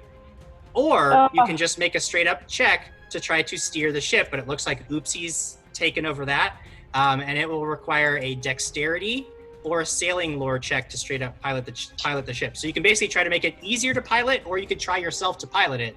What do you want to do? Okay, well, if Oopsie is trying to pilot it, I can't do the lever because I have got a -1. So I'm going to try and use the Arcana. So there is this weird crystalline bubble near the wheel that you go up to, and you know that if you can attune with the ship, you can actually sort of feel the ship almost as if you were a part of it, and then you can help Oopsie steer and avoid the dangers in the water. So you grab this crystalline sphere and you begin concentrating and reaching into it with your mind. Go ahead and make that Arcana check to see if you can attune with the ship properly. Okay, I don't have points in Arcana, but I'm going to roll for It's it. okay, you don't have to be trained, you can still try. Okay, I'm going to use my edge. All right.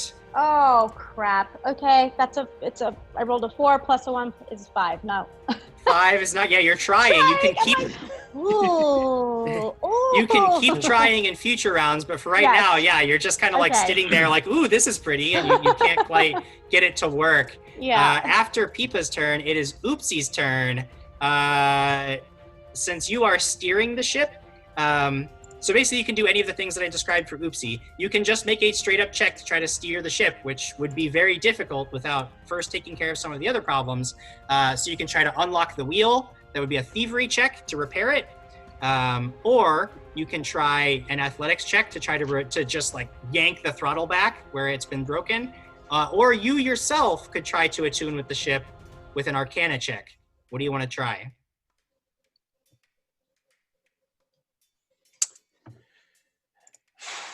You said it's a thievery to undo the thing? Thievery to unlock it, yeah. Or a crafting check, because you can try to repair the mechanism. He'd try to undo the mechanism. Okay. With his, he's got some points. He's not trained, but he's got some points. Let's see.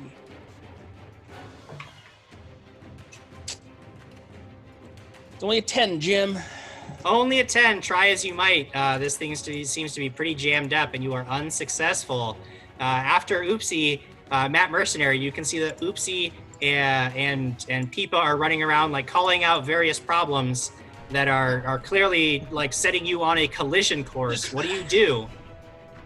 I run up and try to unlock the wheel. I try to see what I can do. Sure. I That get in is a there craft and- check or thievery, whichever one is better for you. Got it, thievery. Oh, it's out of the tray. Woo, that might be good. 19. 19 is a success. Yes. You managed to repair the mechanism that hooks to the wheel, so that you can now steer it much more easily. That will reduce the DC required to steer the ship. There are still more things that you guys can do to make it easier, but anybody can try at any point if they so desire. Rias, you see first Peepa's frustrated, then Oopsie's frustrated, but then Matt Mercenary comes in, saves the day a little bit. You know that there's. So what do you want to do? I would. Best thing I could think of right now would be walk over and try to help attune with the ship. So Okay, so go ahead and make an Arcana check as you with an sort edge. of reach past Oopsie. Sweet. With an edge, it gives me a dirty 20. Dirty 20 is a success. You can now sort of like almost, when you close your eyes, it's almost like you can sense the things near the ship, and you sense this sandbar, this rocky sandbar that's coming up, and you know that you're definitely going to want to steer away from it. But you can also feel the currents of the water, and you know that with you can actually help direct the ship, reducing the DC by yet further to steer the ship. Well, I was able Artemis? to attune because I did some hard work in the engine room.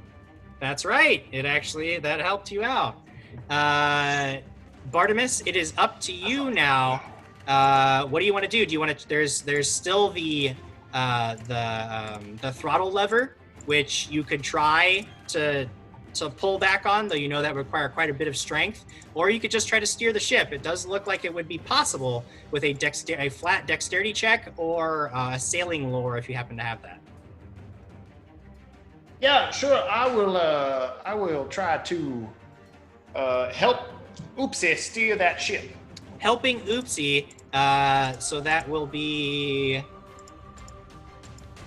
Sorry, were you going to try to reduce the throttle to help, or were you trying to just steer the ship? I thought you said that was dexterity to assist with steering. Right, so basically just one person would make the check, because really only one person can manipulate the wheel. You can try it, there's no necessarily consequence for failure, so you can just try it, and then on Oopsie's turn, he can also try it. But he would be making his own separate check. Yeah, all right. I'm confused, but here we go. Dexterity, you said. Yep. Well, it's probably not great. How's a 13 sit with you? 13 is not quite it. You note that because the ship is still moving so quickly, it's a little difficult to actually change course with the large ship moving that quickly, and the ship gets significantly closer to danger. You know that if you can't steer it off course by the end of this round, it is going to crash. But it is now Peepa's turn. I try Peepa. again. I concentrate. Well, the attunement, Rias is already attuned with the ship, so What can I do next? so you can either try to haul back the throttle and slow the ship down, or you can just try to grab the wheel, because Bartimus looks like he's struggling with it. You can just grab the wheel and try it on your own. What do you Okay, do? let me try the wheel. Okay. Well, what It do is I a add dexterity. It's just dexterity. to that? I'm gonna use. So I saw earlier that I got a reroll from Natasha. Thank you so much, you? Duchess of Ginos. I did. It was in chat. I'm gonna use it because that was an awful roll. Okay, better. 17 plus 2, 19. 19. As Bartimus, as you're struggling to get the ship moved in the correct direction to get it out of danger, Peepa sort of like pops up from between your arms and grabs the wheel in her vines and just starts spinning it wildly. Yes. And all of a sudden, the ship veers off course, skirting past the rocks just before you crash, which would have clearly been a disaster for you and the ship. But luckily, Peepa was able to avert disaster. And with that, we will take our mid-show break. Oh, thank you, See you guys in a few Tasha. minutes. Oh, man. We'll be back. Maybe. We're still here. That's okay. But we'll just-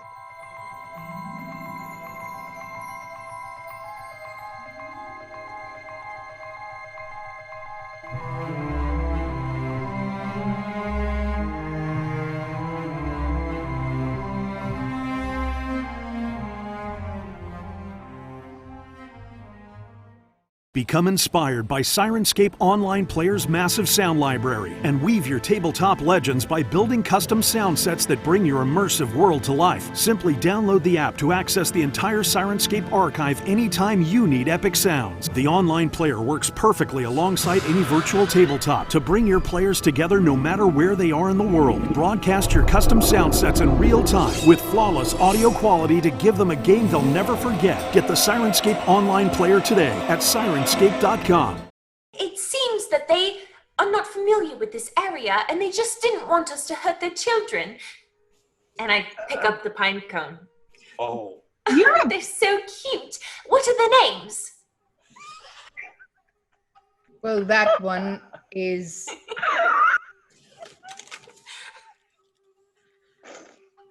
Sir.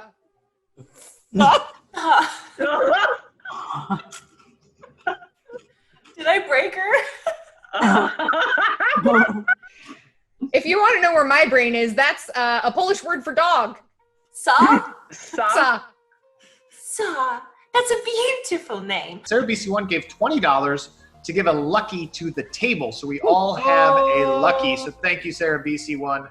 That was awesome. And I have a lucky too. Oh, there's a Aw, thank you so much. And now join me as we traverse the night sky. A pair of burnt orange eyes flashed open, reflecting the burning inferno that existed. It was the smell of burning flesh that brought her to consciousness, as flames licked all around her. The heat was so intense, she didn't know if screaming out in pain would even help. The sound was so loud it might not have mattered. Blaring emergency alarms deafened her as she quickly glanced around the smoke-filled facility. The husk of a laboratory shuddered and shook with intensity. Chemical vials tilted and fell from the cabinets and gave off a horrid smell as their liquids blistered. She tried to remember what had happened before, whether this was a ship, why was she alone, or even who she was. But it felt as if that had been ripped from her. Instead, what remained was a flash of a vision. A milky white triangular face staring emotionlessly into her eyes. This creature's 3 black void-like eyes showed nothing as it took its 2 vertical mouths and breathed in her memories. She screamed its name as the memory passed. Mehren. That's all she could remember. She slid her way off the metal gurney as it heated underneath her, and barefoot struggled her way through the thick cloud of multicolored smoke that filled the room. She pulled the door open as it shuddered without power. She found herself in a small hallway just outside of the engulfed lab. Unsure of anything, her pace quickened as she made her way down the seemingly unending hallway. Pieces of the ship fell all around her as she slipped her way through the destruction and sparking exposed wires. She felt a small sigh of relief when she finally arrived at a large steel door and pushed the emergency open pad on the wall. The relief didn't last long, though, as horror struck her upon the door's opening. In front of her was a short hallway that ended in nothing. The ship had broken into pieces, and she was stranded on one of them. Sucked into the void, she couldn't breathe. She couldn't speak, and her eyes closed, maybe to never open again. Phoenix opened those same eyes same fire-like eyes to a bright morning. The far portal station was so close to the sun that she was astonished that she slept at all, but the facility had been equipped with darkening windows. Still, the station existed in such close proximity to the central star of the Pact Worlds that the light snuck through even the grandest of modern technology. Having just finished delivering a group of scientists to Far Portal, Phoenix felt the urge to figure it all out. She'd had that memory play in her mind every night for the past 7 years. It never changed. But was it a memory? Or just a dream? With her job completed, although not without its struggles, she was ready to set off. A ship is meant to be flown, after all. She gathered her gear and walked out of the restful chamber. The sun or Madaris, as the Lashunta have named it, filled the windows as she set out to find Detrian. The burning mother. And yet another morning I wish you wouldn't burn so bright, she said as she knocked on Detrian's door. He was a skilled pilot. The half-elf had always gotten them where they needed to be, but their latest scrap with the pirates, the free captains, made her worry about their firepower. And Detrian always wanted to dive headfirst into those battles. Transporting scientists, while lucrative, wouldn't make the ship safe. They needed some muscle. Detrian opened the door, his duffel bag already around his shoulders, and said, "Where are we headed?" Wherever we can get answers. But first, we need more protection. Firepower, a bloody crew. The Windscourge won't survive another assault like that unless we get someone to operate the guns. What do you say we go get ourselves a brute? Sounds like a plan to me. Off to the lounge they went. If one were to meet a Han Solo and Chewie, this was the place. Filled with thugs and brawlers, but also simple scientists on their time off. The riveted lounge was sure to have what they needed. Inside the cantina was the cream of the early morning Star Day crop. Only the dredges would be found here, and that served them well. It's time to find a new crew. What do you do?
Hey everybody, welcome back to the second half of our amazing episode with special guests Matt, Mercer, Mary. Thank you, everyone. Thank you. Thank you. Good to be here. It is good, isn't it? We're having a great time. We hope all of you are too. Why don't we go ahead and just take a couple of minutes and see what chat's up to these days, huh? I have a good one. It's Lucas Martinez says, would Oopsie and Peepa's couple name be Oopsie Daisy? That's pretty good. That's pretty good. That's nice. Sarah BC1 is having some issues with Taco Bell, unfortunately. Gonna call it a night. Taco Bell issues. Sorry, Mom. Bell. I always have issues. I'm sorry, but it's Taco Bell. It's hard on the... I'm trying to find a comment. Duchess of Dino's talking about when Oopsie was feeling defeated. He's sitting at a bar, looking haggard, slings back a shot of pickle juice. Here's a good one. It's Lucas Martinez said before, let McCree drive and Philip the teddy bear sit on his head as lookout. Aww, I like the teddy bear. El Pato del Muerte, are they playing 2E? Yes, we are playing 2E, and thank you for following, by the way. Ooh, thank you. Appreciate Welcome to the channel. We also got some new followers in Furriano TV and Brian Tat GK, but that's just oh my god, what's the Takushi. name? Yeah, it's just Takushi. Yeah, he got kicked off the old account. who cares? Huh? Yeah, geez. But that's another follow. It counts, right? Oh, that counts. That counts. So I think Crossbones has like 65. We're only 41 subscribers away from our goal. That's wild. And it's only the first day of May. Whoa! We're gonna That's get it. Awesome. We had a couple cheers come in. Duchess Dinos, thank you. I used my reroll. Scott Denuzzo, thank you, and Sarah BC1, thank you. Yeah, we know you got a reroll, Diana. We're aware. I'm Way to go, Duchess of sorry. Dinos. Did I have? I had a reroll as well too, right? I still have one or something. No, I had something. You have a mercy. You've got a mercy. I have a You got a mercy. mercy and an Mercenary. edge. Yeah, I have a reroll too. I use my edge, and I have a mercy. Okay. Yeah, Matt, Mercenary, and Jim are the only two with buffs on the board. I only used all of two. mine. Anything could happen. Anything. Who knows? Anything that your Oh my mind god. can conceive Jim of. looks so evil right now in the black. Right behind now. him. I know, right? I'm in the void. I'm in my void. Are we back in? We're out of initiative, or we're still in initiative? You are out of initiative. You have averted disaster. Okay. You are maybe not back on course, but you're at least not headed for disaster. But the captain, nowhere to be seen. What do you do? Do you think the cargo is missing now? Have we been ambushed? Oh, Have we been bamboozled? We should run down real quick and go look. Let's go. As you are standing there debating this, Sesk, the yellow-scaled lizard folk whom Rias, you were just recently with, like rushes back up into the pilot's house, and he's looking around. And he's like, "What happened? Everything was what." You can tell that he's like shaken up, and he's looking around, and he sees you all standing there. He sees the door has been broken. He knows. He's like, "We're off course," and I felt the ship suddenly change course. And what's happening? Where's the captain? Well, my dear boy, that he is missing. I saved us from hitting a bunch of rocks. Thank you. Yes. I need you. Oslin was taking his shift in the furnace room. Would you please go check on him? We have to make sure that the sudden changes in momentum didn't cause any problems for him. Oh yes, I know it's unlocked. Yes. I don't. Yes, should be. I don't know. I will stay here. I know how to to direct the ship. I will make sure we are not in any danger. Jim, I don't believe him. Okay. I don't believe him. If you don't believe him, it will be a perception check to try to sense his motive. That's a big one. 24. 24. You don't get the sense that he's lying to you. He seems really shaken up, and he's certainly like scared and nervous. He's looking around. He's like, he seems very disoriented. You don't I believe think he's him. lying. I think I believe him. I think I believe him, Jim. I believe him. I believe every word. Okay. I believe every word that he told me. Sure. Well, perhaps on the way down, we could check on the cargo. Sure. Rias, you happen to know that the cargo is fairly close to the ship's furnace, so. But the cargo place is locked, though, right? Yes, you remember it being locked. Yes. Yeah. So as we're traveling down, I would tell everybody, We can't just go in there because the cargo bay is locked up. There is another room that we're going to have to inspect. Oh. Can we knock? What? Wouldn't the other lizard folk be in here? No, he's down in the engine room. It's in a completely different place. So I would lead them downstairs because I think I could recollect fairly easily how to get. Is everybody going with Rias into the engine room, or is anybody else trying to check out anything else? Or Yeah, Oopsie would give a lingering, kind of wistful look at the ship's wheel before leaving the room. Mm-hmm. And then while they go to the engine room, I'd go and inspect the cargo door. Sure. When you are like looking back at the wheel, you sort of hesitate, and Sesk sees you, and he says, if you want to stay and help, you can. I know how to steer the ship, but I am not very accomplished. Sorry, Jim, your mic went all funny. We gotta fix your microphone. Holy cow. Ominous tone. Oopsie do it. Oopsie fix. I help. Sure. So you can stay back with Sesk if you would like and help to steer the ship. we will first deal with the people rushing down below decks.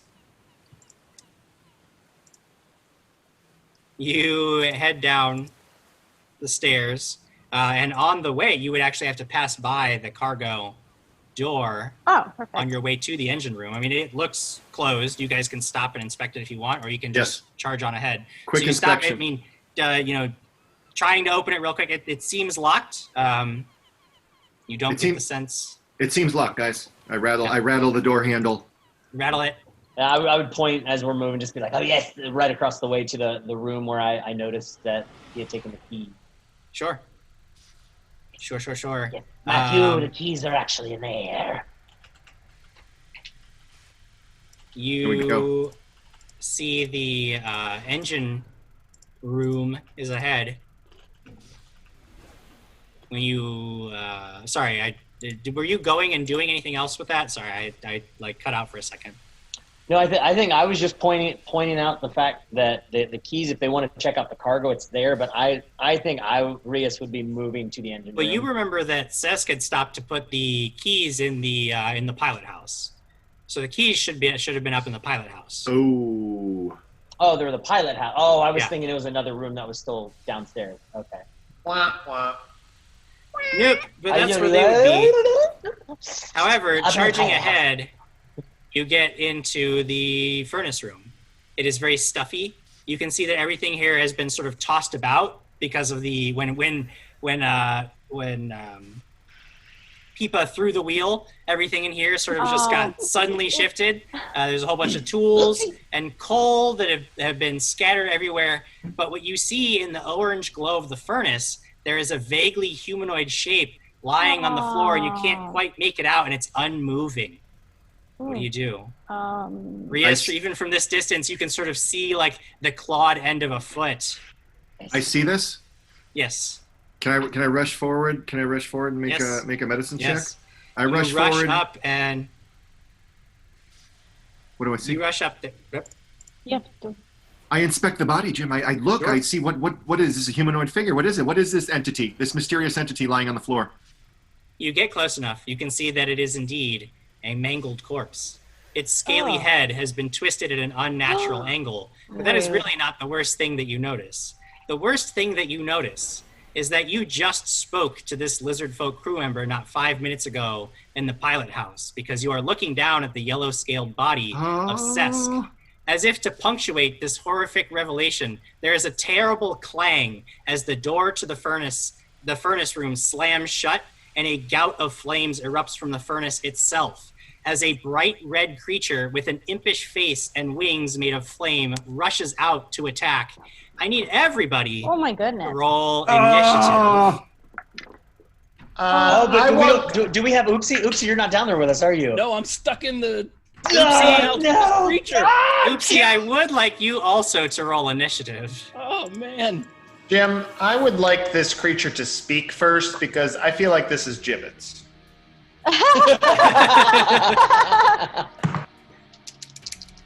That's going to be a 10 for me, Jim. 10 for you. 19. I did one better. 20. Nice. 20 for people. I did one better. 21. Whoa! Oh, 21 for I did the Barnabas. same as him, 21. Nice. Daniel Lands gave 4 subs. We are now 37 subs away. Woo! Uh, Thank you Thank so you so much, much. Dan. Crazy. That's awesome. So awesome. Okay. And I need to check down one more thing. No, you don't need to dead check lizard anything folk at me, else, man. 2 weeks in a row, I got dead lizard folk everywhere. Dead Yeah, I lizard know. folk Jim hates the dead everywhere.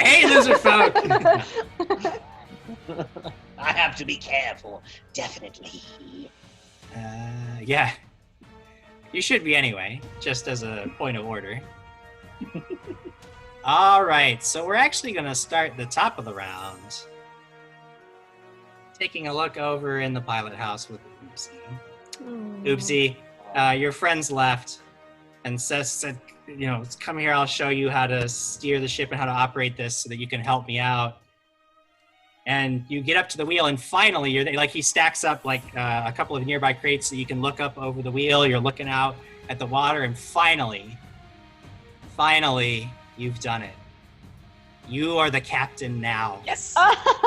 And then, then you get this prickly feeling at the back of your neck when you realize that Sesk is standing awfully close to you, and it makes you feel. You just get this sense in your gut, like something isn't quite right.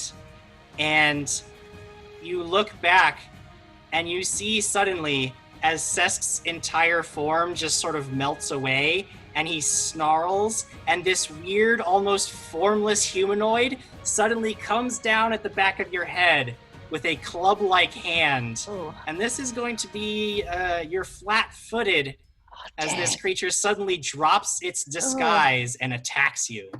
Oopsie. And that is going to be a total of 24. When you're flat-footed, basically it's just your armor class goes down by 2. Then, oh, thank God, it's only 2.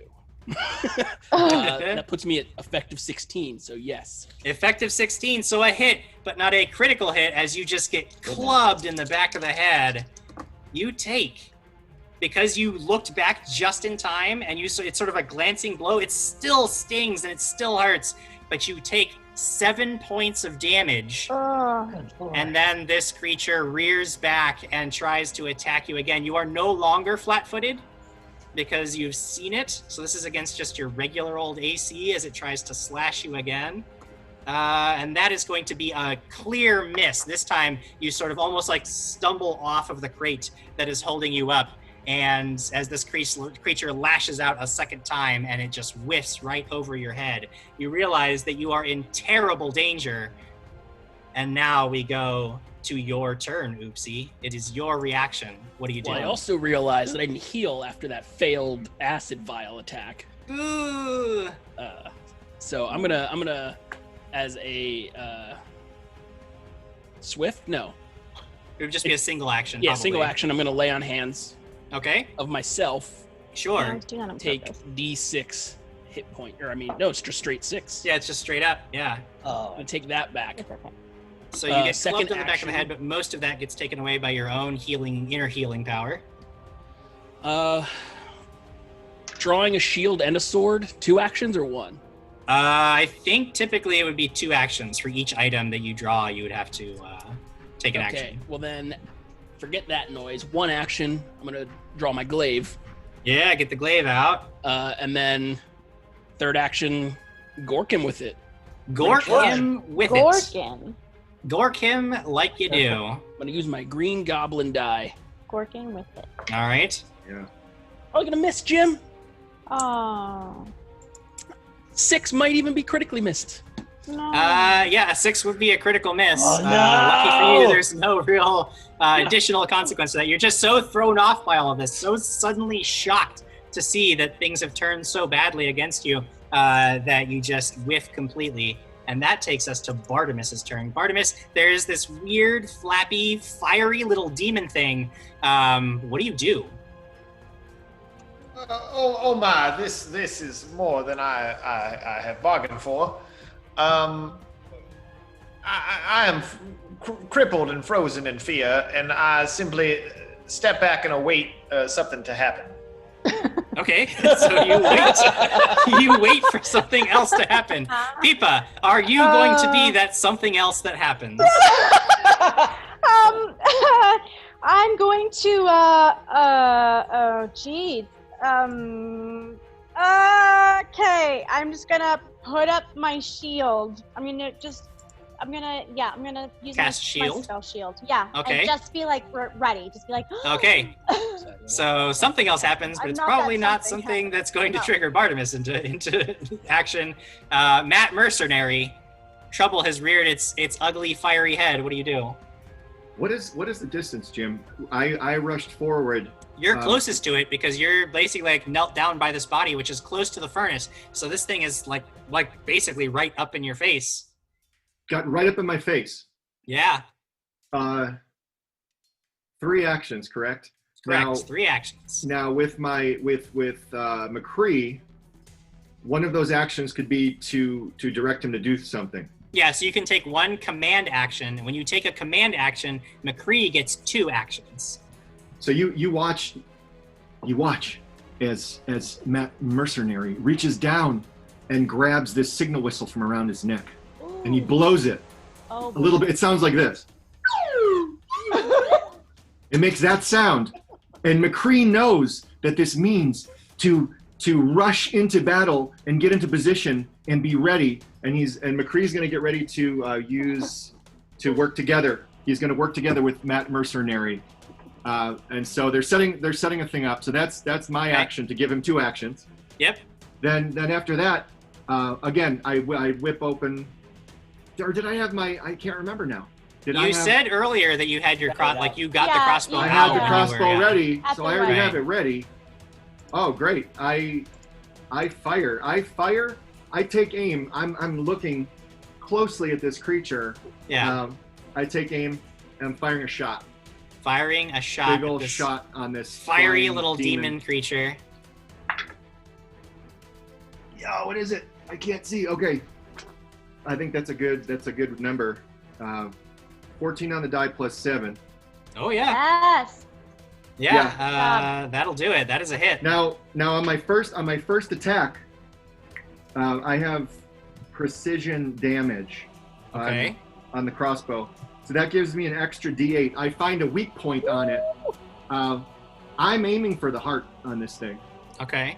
So it gives me an extra D8 of damage, right?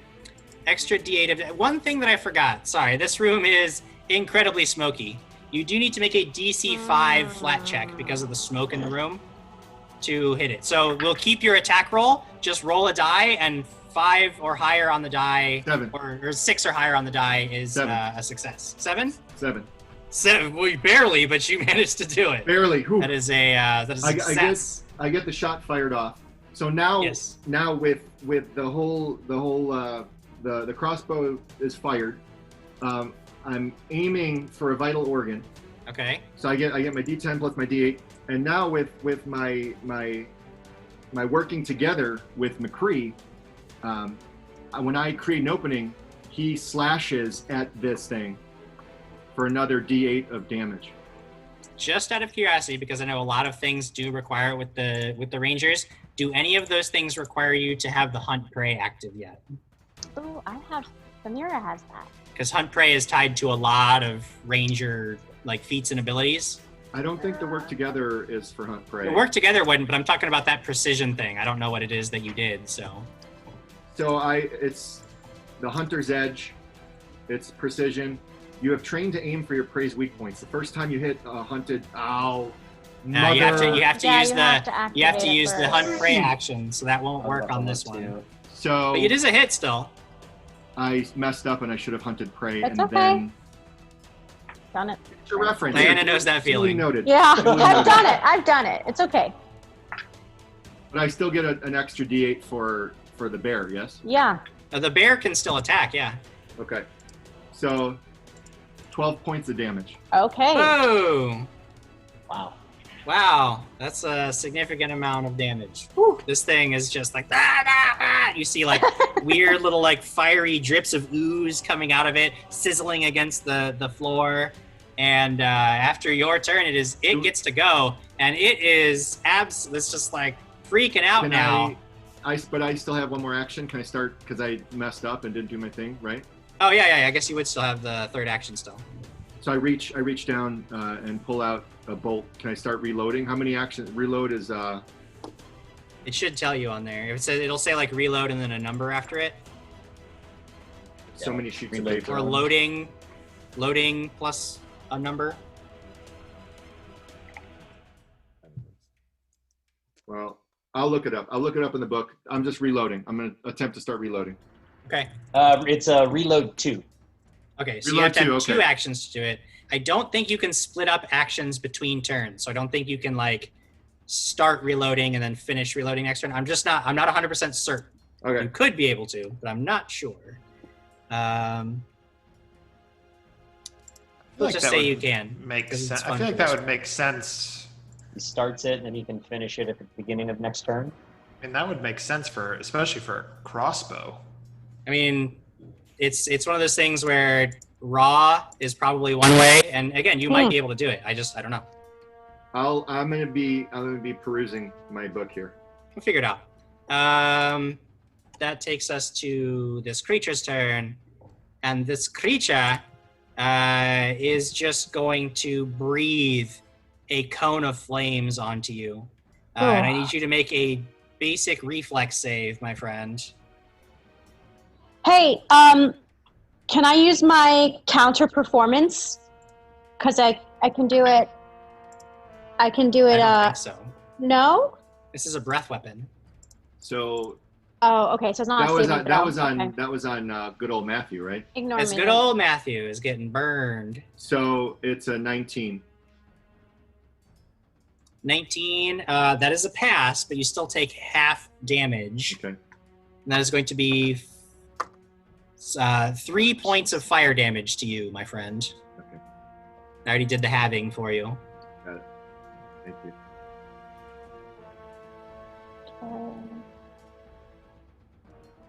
And that was 2 of its actions, so with its third action, it is just going to try to claw at McCree.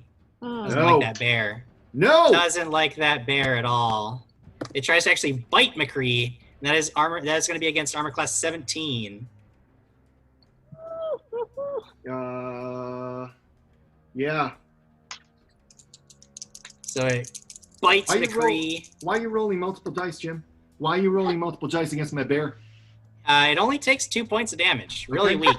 Okay. 1 point of piercing damage from the jaws and 1 point of fire damage from this thing's fiery little claw. And that is all it does. That was 2 actions for the breath weapon, 1 action for the bite. And after it goes, it is Rias's turn. All right. I'm actually just. Reese is going to stick up 2 fingers. He's going to point 1 finger at the little creature and 1 finger over at Matt Mercenary. I'm going to cast a Forbidding Ward. Ooh. What's that do? So it's up to a minute. I get to ward an ally against attacks of you ward an ally against the attacks and hostile spells from target enemy. The target ally gains a +1 status bonus to armor class and saving throws against the target creature's attacks, spells, and other effects. Ooh, very nice. Eric, you get a +1 to your AC against this creature for the next minute. Awesome. Thank you. And then is there like I want to see if I can maybe maneuver around because it is kind of smoky here. See if I can maneuver around the pipe. If there's any room to maneuver to try to sneak up on this thing, if there's any chance with it. Sure. You can go ahead and do that. Okay, yeah. So I'll kind of step back into the mist a little bit and try to maneuver my way around the room. Sure. Go ahead and make a stealthy check. Nothing on there, but let's see. It's going to be 16. 16. Okay. Or see if this maybe it's creature better. knows where you are. It might not. It might. It might not. You're not sure. Stealthiness. But after that, we will go to the top of round 2. And at the top of round 2, we are back in the pilot house with this weird amorphous humanoid that just tries to clobber Oopsie again.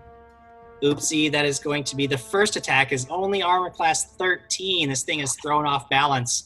It kind of expected to take you out in one go, but then you reacted too quickly. So it gets thrown off balance. 13 is definitely not going to hit Oopsie.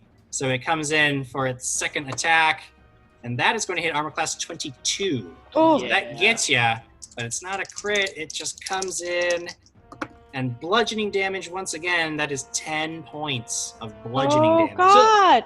So I got this straight. I've taken over 20 points of damage, single person, versus the 4 of them have taken 2. It's correct. Cool. All right. So I just want to be sure. More than 2. 5.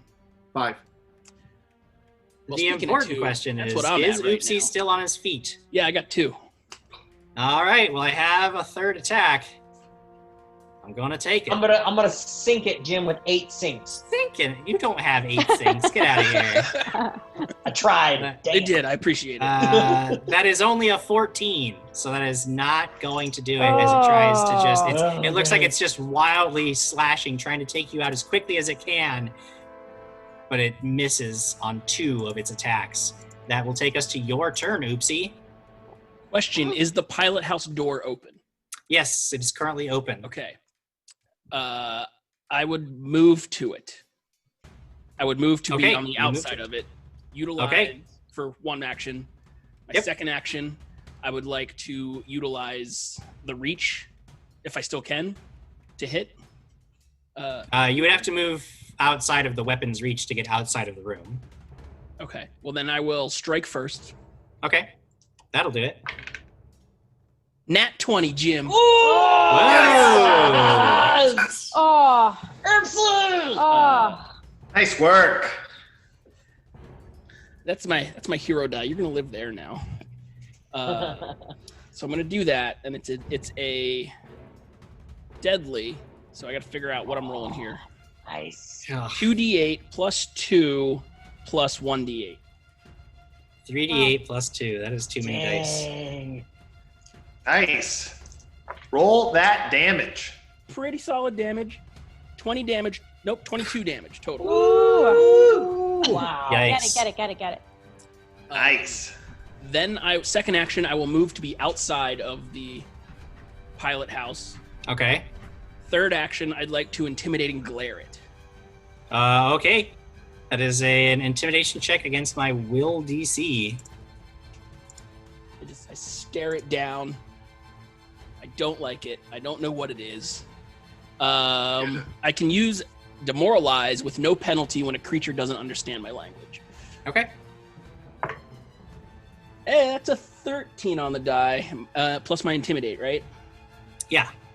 17 total. 17 total. This thing does not look very shaken, even though you dealt it looks more pissed than enraged, or than frightened. So, perhaps I should have used that last action to run. Maybe. We'll see. It is Bartimus's turn down in the engine house. Oh, yes, this looks terrible. Bartimus says, hang on, dear Matthew, I believe I have something to cure your ailments, or at least turn back the beast.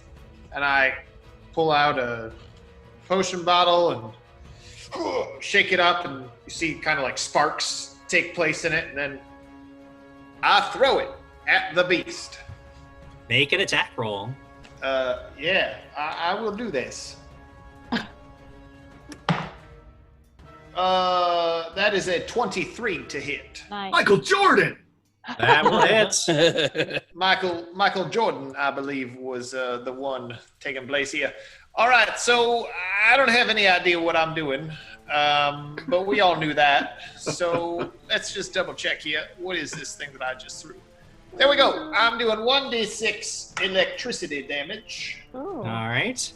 So Did you throw some lightning bottle at it? All of my d6s were terrible the other day. I'm guessing I'm And getting that is splashed proven in. the same thing today as well. 1 damage of lightning. This is Okay, but on a terrible. direct hit, the creature is flat-footed until the start of your next turn. So That is true. That's kind of cool. So he's flat-footed. Unfortunately, Matt Mercenary was correct when he said that he's going to take a little bit of splash damage because there is 1 electricity splash damage that shoots out from the bottle as well. That so is both Matt that is Mercenary. that is not true. That is not true. That is not true. No? I have something else. I don't remember what it is. Called something. It's a thing. Don't worry. Bombs no longer cause splash damage. Oh. Took the bomber feat. Okay. You specialize in. I specialize in explosions and other violent alchemical reactions. That's excellent. So McCree and I are grateful. Yeah. Oh, it does hit McCree because I hate that bear. Oh, you can. I'm kidding. I'm kidding. I know it doesn't. It does not. It does not hit the bear. No, the bear is fine. Cool. But Matt is damaged by 1. No, I'm kidding. Not remember Okay. Did you use your quick alchemy to throw that, or were you just throwing a regular one that you had already made? That was one I had prepared earlier in the day. Okay. So drawing it and firing it are 2 actions. You still do have 1 action left if you'd like. Yeah, I would like to try to go open the door. Sure. Try to go open the door. So you move over to the door. That'll be a third action. Next round, you can start trying to open it. And after Bartimus's epic turn of electricity, it is Pipa's turn. Okay. You said there was coal and like debris around. Oh yeah, lots of stuff around. Yeah. All right. I'm gonna use my telekinetic projectile, grab a piece of that coal, and launch it. Nice. Now, one thing that I forgot against Bartimus, but I won't forget against you, is you do need a DC 5 flat check to target it. Do I just roll a d20? D20, and you need 6 or higher on the die. He didn't forget. He just knows that I would have. Exactly. What did you get? 6 exactly. Nice. You barely make it. All the right. smoke is hazy and dangerous, but you can now target the creature. I rolled a 14, and then I just use my. What do I add to that? I'm sorry. It's just it should be your spell attack. Oh yeah, my spell. 7. 21. Oh yeah, that is a hit. All right. Let me roll 1d6. A piece of coal flying at the fire monster. 6 points. Oof, 6 points. Oh, damage. This thing does look pretty beat up. And then Yep. can I go again? You have 1 action left. 2 actions right. to cast a spell, 1 action left. Oh, 2 action cast spell, 1 action left. Okay. What do I do? I'm gonna inspire courage then, because that's 1 action. I'll take out my harp and I'll start playing a song. Okay, you begin inspiring courage. What does that do for everybody? It's +1 to attacks, damage, and saves. Nice. After Pipa, it is Matt Mercenary's turn. I saw in the chat that apparently it's GM's discretion whether you can have an. And I would say that for reloading, you can basically use your primary your last action last round to start reloading. You can finish with your first action this round. That's what. Yeah. So thank you. You are kind and fair and just. Jim is a fair and just GM. Thank you very much, and thank you to STG5217 for pointing that out as well. So, yes, I remember. Now this time, do I need to tell? Do I need? Yes, to you need tell? to command. You need to command your bear every turn.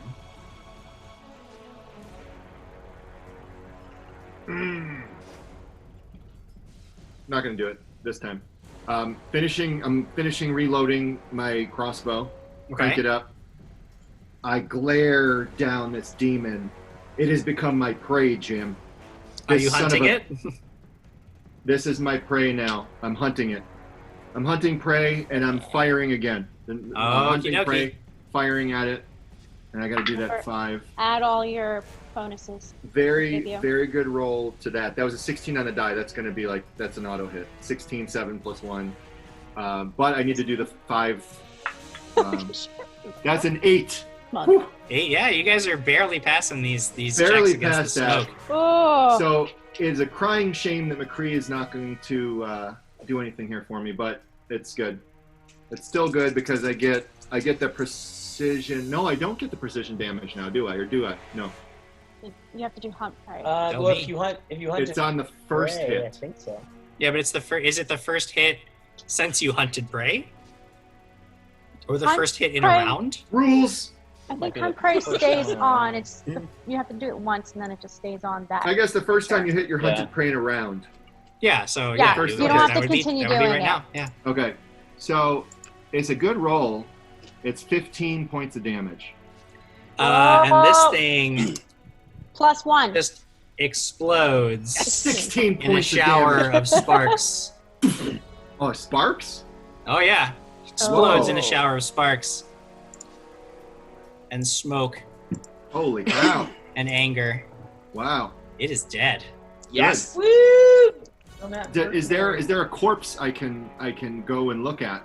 It exploded in a shower of sparks. Okay. Fair enough. Fair enough. That does take us to, it would be its turn, but it has exploded in a shower of sparks. And that takes us to Rias's turn. You guys are still trapped in this room. Well, really quick, I just want to point out Java Man 1964 donated $42 for 4 edges, 2 sinks, and 1 mercy, all going to Oopsie. Even my life. That's awesome. And I'm in for life just became the bit boss. We are awaiting to know where that's going. And Cleric Ito trying to catch up to Real POTUS. Just doing another, what is that, 5 community subs? Yep. That's awesome. Just a few. Cleric Ito just throws a few subs out there. We are now 32 away from our goal for the month. Steven's throwing that re-roll over to me. Thank you, Steven. Thank you, If Steven. you guys want, we can just take a minute and chat with everybody. Feel like it might be a good time to take a break and do that. My life is just hanging in the balance. Yeah, I mean, who even That's cares cool. what happens to Oopsie? That's cool. Yeah, we're gonna do it. There was, I remembered because of my keen intellect that outside of the game, I'm in for life has helped us out with some Amazon things in the past, and I believe that there's just a little bit maybe left over, Jim, for a microphone for you. So I think we're gonna get you one of those, and that's gonna be courtesy of I'm in for life, who I'm telling now. Hey, man, that's fantastic. We're gonna use I'm in for life. I'm telling you I'm in for life now that we're doing that. It's fine. It's all fine. Aw, thank you. Well, on note of his microphone, Crossbear18 said someone needs to send a priest to exercise Jim's mic. He needs a mic. That is true.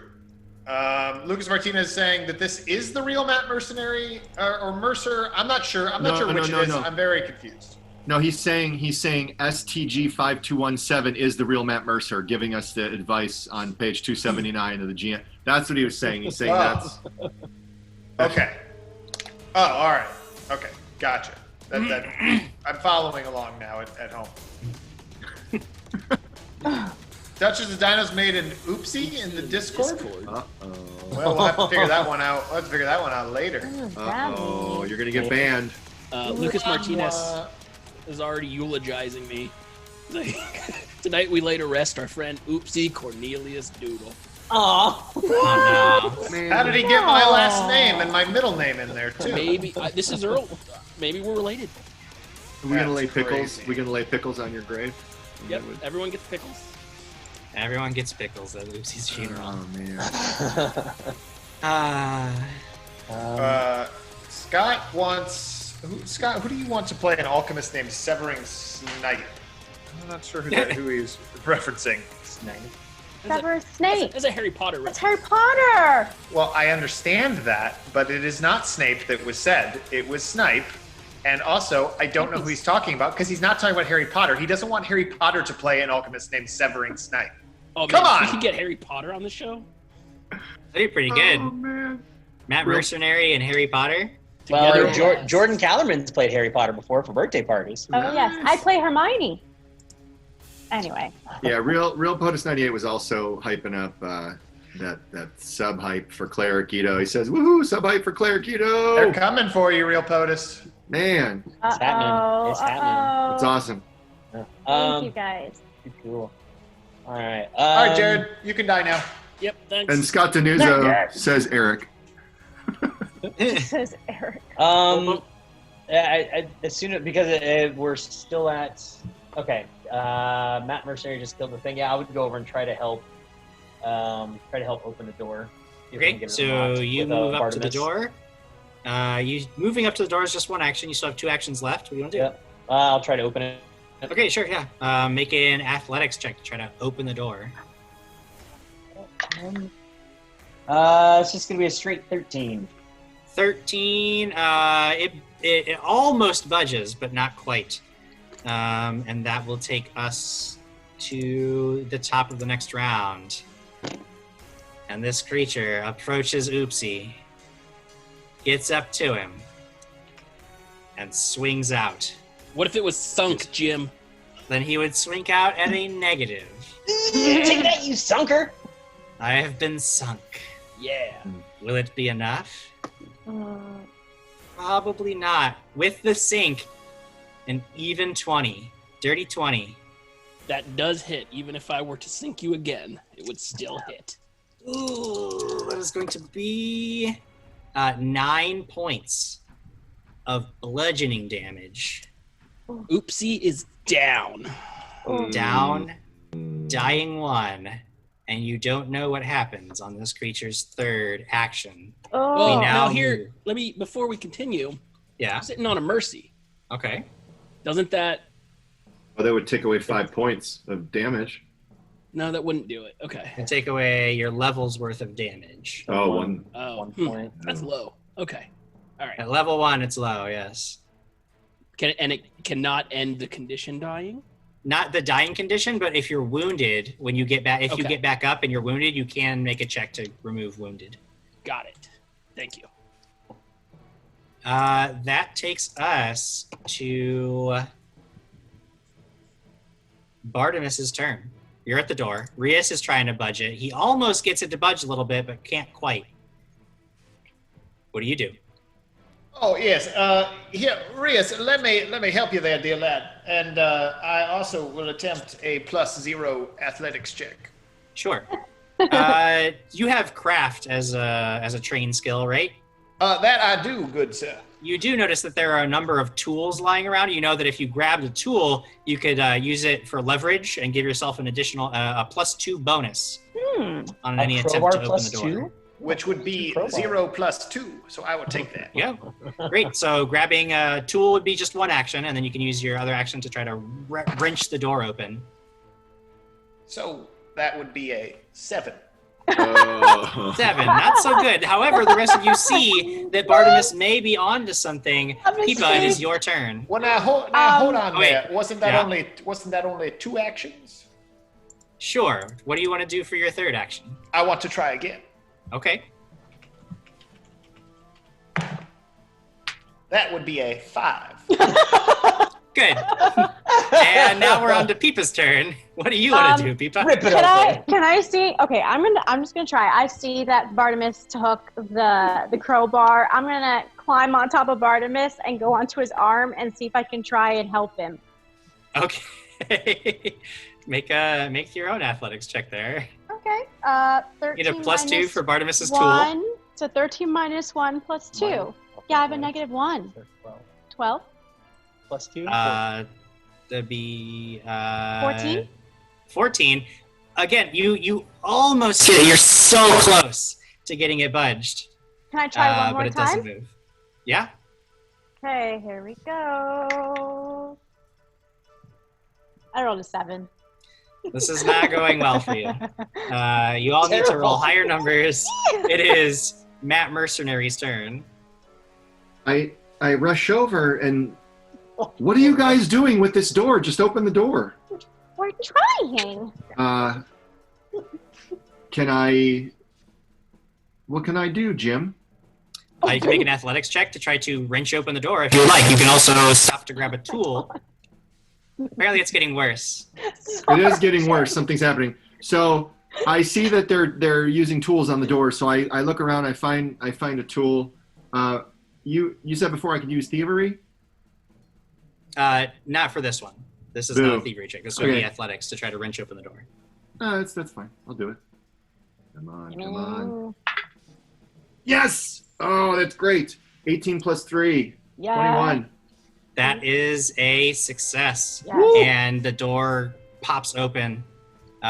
Smoke goes rushing out into the hall and heat.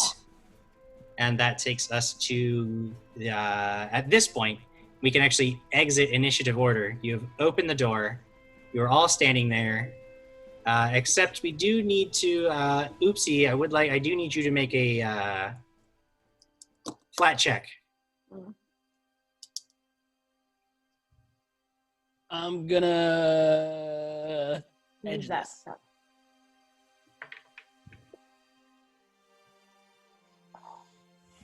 Do you have a reroll? I don't. Oh. Sure would like one. What happens if I critically fail it? Can I give him my reroll, Jim? I don't believe that you can critically fail it. I don't think that you suffer any additional wounds. But you do definitely go down to dying too. Cool. You guys down in the furnace, what are you doing? Where is our dear goblin friend? So yeah, I remember that he stayed behind. I am beelining it back. Oopsie's still up in the wheelhouse, and that creature was not who they said they were, and I trusted them. And I'm going. McCree and I are going up. Yeah, I follow. I would have followed too, realizing You guys- especially that we were deceived. Begin making your way towards Oopsie. You get to Oopsie as it is time for him to make another dying check. I'm gonna put 2 edges on this one, Jim. Yeah, all right. Just it's that serious. 17 on the die, so 19. Okay. That is a success. You are at wounded 2 and stable when your friends arrive. You guys arrive, and then down below decks, as you guys are looking down at Oopsie, who was unconscious, clearly badly hurt. As you're standing there looking down at him, you hear a clatter and commotion down below decks, and it sounds like clatter, almost like signs of a struggle down below, and you hear this crashing and banging and a scream for help, and it sounds like it's coming from the captain. Oh. I'm gonna run over and I'm going to cast Soothe on Oopsie. And then yes, sorry. What does that do? It heals the targets. Let me pull it up. Sorry. Soothe. While she looks that up, Jim, how many stairwells are there on this boat? So basically you could go down 2 different ways on either side of the I don't know how to there's 2 stairwells that go down below decks, and then there's some hallways down there. So every time we keep going up and down the one set of stairs, the other bad guys are going up and down the other set of stairs. It's kind of what's happening here. That's what you would presume. Yeah, great. Perhaps we should split up and take both stairwells.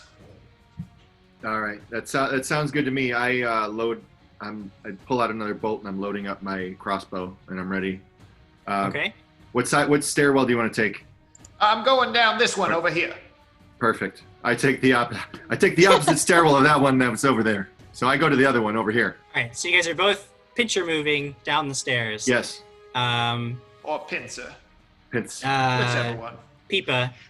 Okay, so it's a 30-foot range. A willing living creature. He's living. I'm living? afraid Oh, he's okay. already dead. Wow. And he's also unwilling. He told me before he doesn't want your help, so he's unwilling. Wait, no. You graze the target's mind, boosting its mental defenses and healing its wounds. The target regains 1d10 plus 4 hit points when you cast the spell and gains a +2 status bonus to saves against mental effects for the duration. That's Ew. This is great. wow. Here we go. 7 plus 4. 11. Nice. That's too many hit points. What? Oopsie. Are you okay? It's not the sky.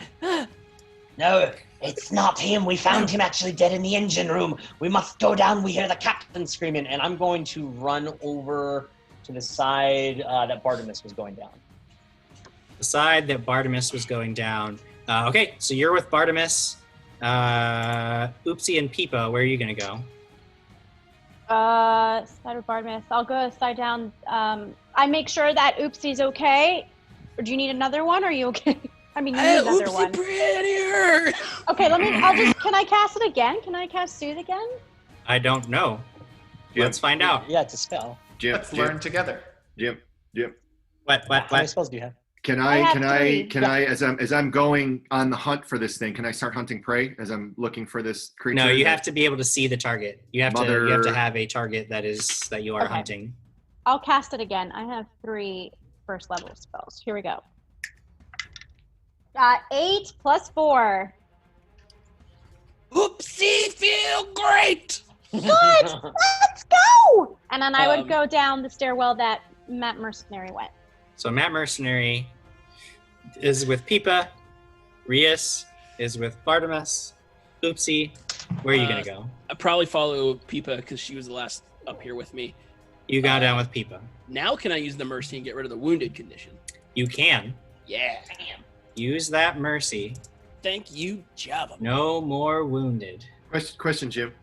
Here in the hunt prey verbiage, you must be able to see or hear the prey, or you must be tracking the prey during exploration. Sure, I would not call this exploration mode because we're in pretty active danger. Okay, then okay, I have to see or hear it. I got you. All right. In Still your an active pincer danger. move, you both crews descend the stairs, get down into the hold below. You're looking around, following the sounds of the struggle. You hear this clattering and shouting and screaming. And finally, both of you are now standing on either side of two men struggling in front of an open closet door. One of them looks up at you. It's the captain. He says, you're gonna help me. This thing, it's not real. And you look down and he's on top of the captain, who is looking at you and says, no, don't listen to it. It's a creature wearing my face. It's trying to trick you. You have to help me. What do you do? I want to cast Read Aura. Read Aura. If the object is illusionary, I want to try it. You detect this only if the effect's level is lower than the level of your Read Aura spell. You don't detect. I don't think. So I wouldn't determine that as an illusion then. Okay. Yeah, you don't detect any illusions. Okay. Can I do a perception specifically hunting for the scent of pickles that I gave the captain earlier? You know what? I'll allow it. That's clever, and I'll allow it. Yeah. If anybody can sniff out a pickle, it's Oopsie. Only a 16.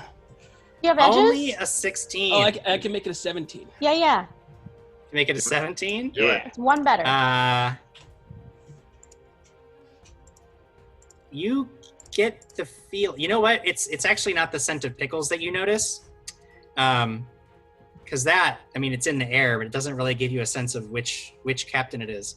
But you do see that the captain that's on top, who's like got the other one down on the bottom, he's like holding him by the shoulders and shaking him against the ground. You see he's got, both of them are wounded and bloody, but you spot that the one who's on top, that's exactly where you stabbed with your glaive, that critical hit that drove through it. Nice. They're both bloody. They both look wounded, but that is definitely the wound you left. Kill top one! Top one!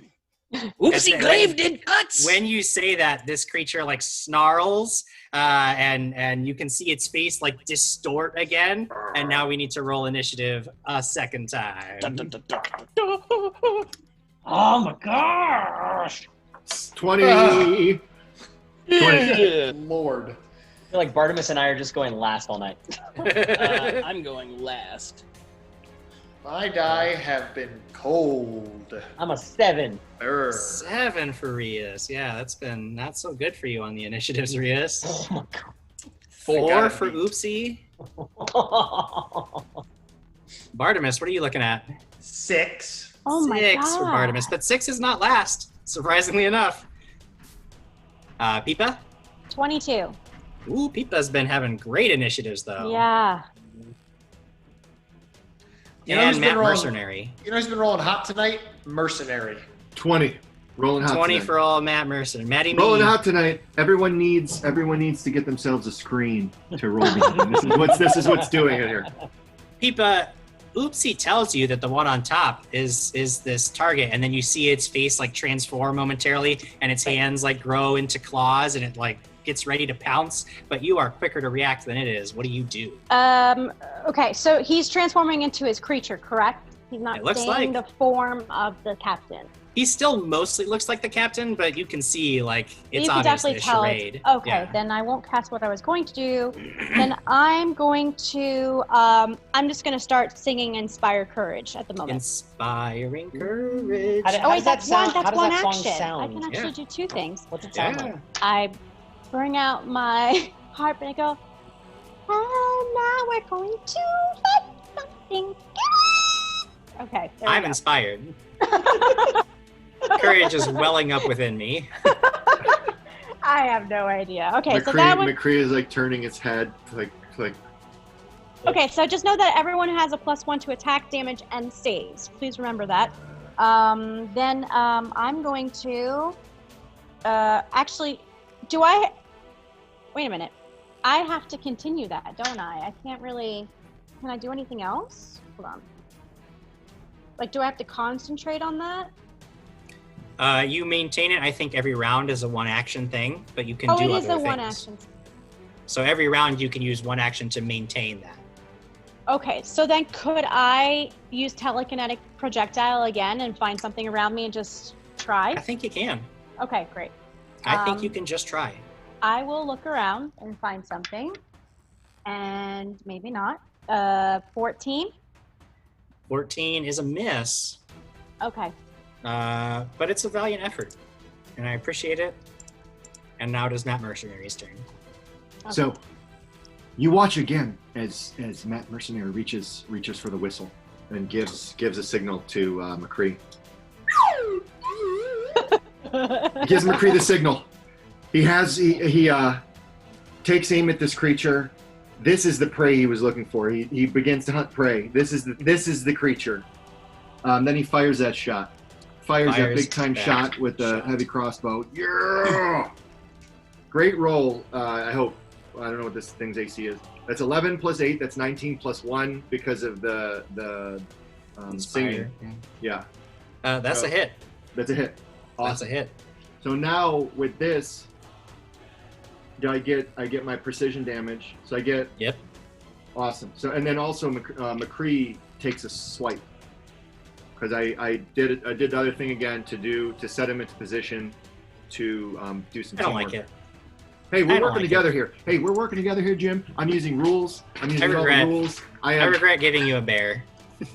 He smokes cigars. He's a bear that smokes cigars. He's a mouse now. Weird. Oh, let me see. Poor Oh, bear's that's pretty gonna good. Ooh! I won a dice cam. So that is. So I rolled a 7 on my D10, and then I rolled 2 8s max damage on the slash. Oh. So that's 15. Is that 22? Plus my 1. Plus my 1. Oh, Michael Jordan. Of course you did. Michael Jordan. If you said 2 8s plus 7, wouldn't that? Yeah, that'd be 16 plus 7, 23, 24. Oh, 24. Oh, Matt Bakerfield. Matt Baker. 24. I'll allow it. You'll allow it this one time.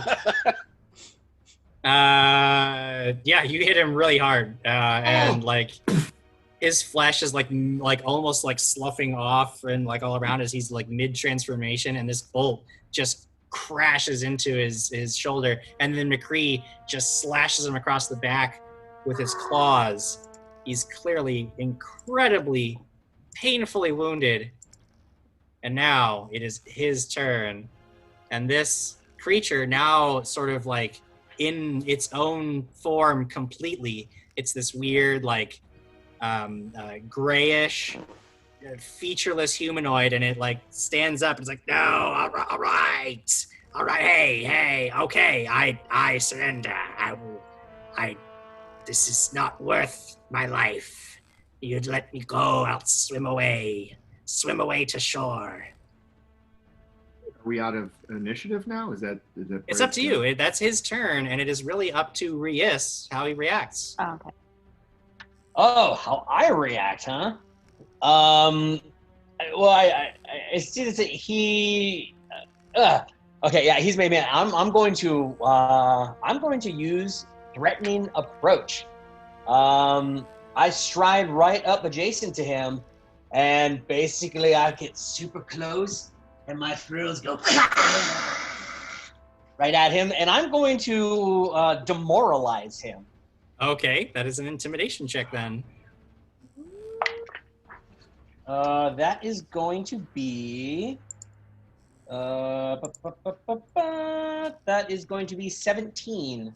17. As you get right up close to him, you try to like scare him, and he's like, and you can see his voice is like still changing as he's morphing, and it's just no need. I've already said I surrender. I'm no offense, but sudden scares are kind of my thing. Which does make it Bartimus's turn. What is this thing, Jim? That is a question that could be answered with a society check. Okay. And if I don't have that, can I still roll? You can still try it? to roll. Yeah, you can just try to roll. Oh wait, I do have it. I do have it. I lied. I do have it. With an accent like that, if you have lied to me, I can't allow it. But his accent, he has to have society. I don't get a +1 from Diana, right? That's only for attacks. No, this is for attacks and damage and whatnot. 21. 21. You think back to this that you've seen what this creature can do, and you are looking at it now in its true form, and you recognize it as a doppelganger, a creature well known for taking the forms of other creatures, often employed as spies, assassins.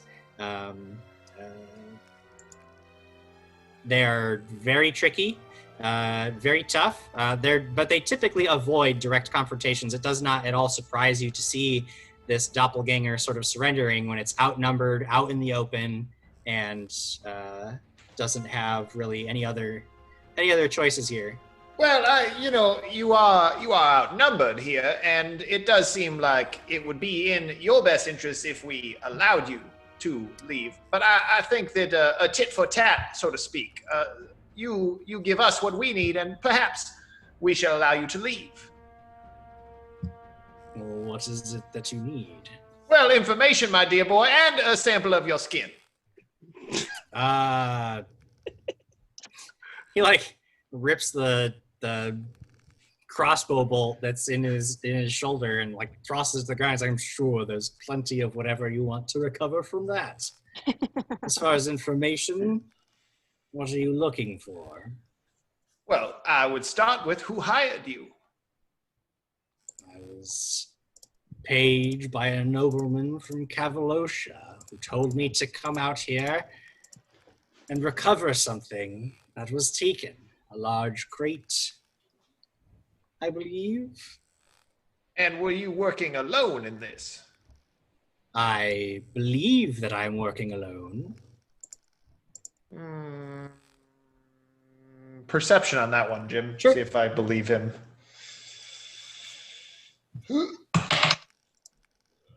That's only a 13. Yeah, you don't sense a lie in what he's saying?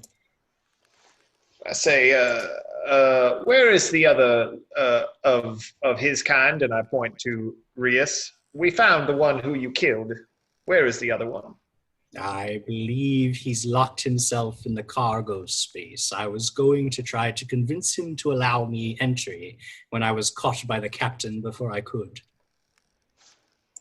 And what was this noble?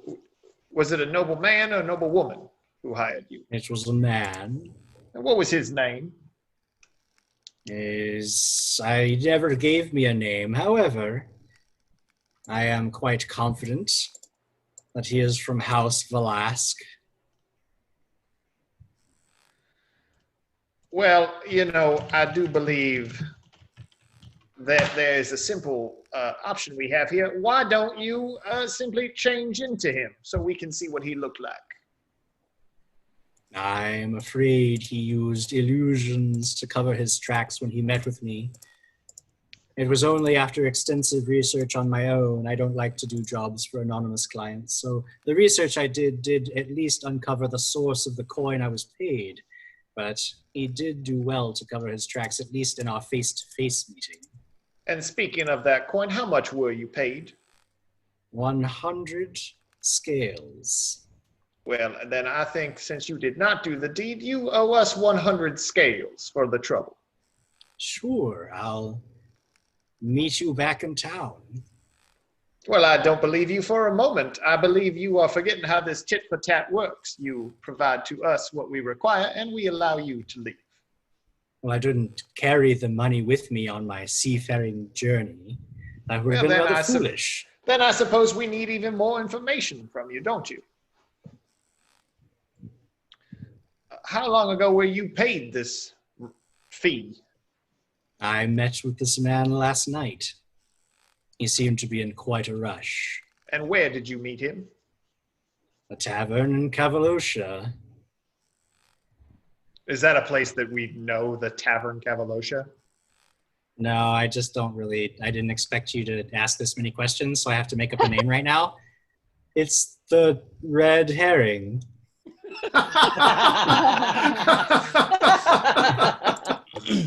You know, Jim, if you don't want us to play your game, we don't have to play your game. No, it's fine.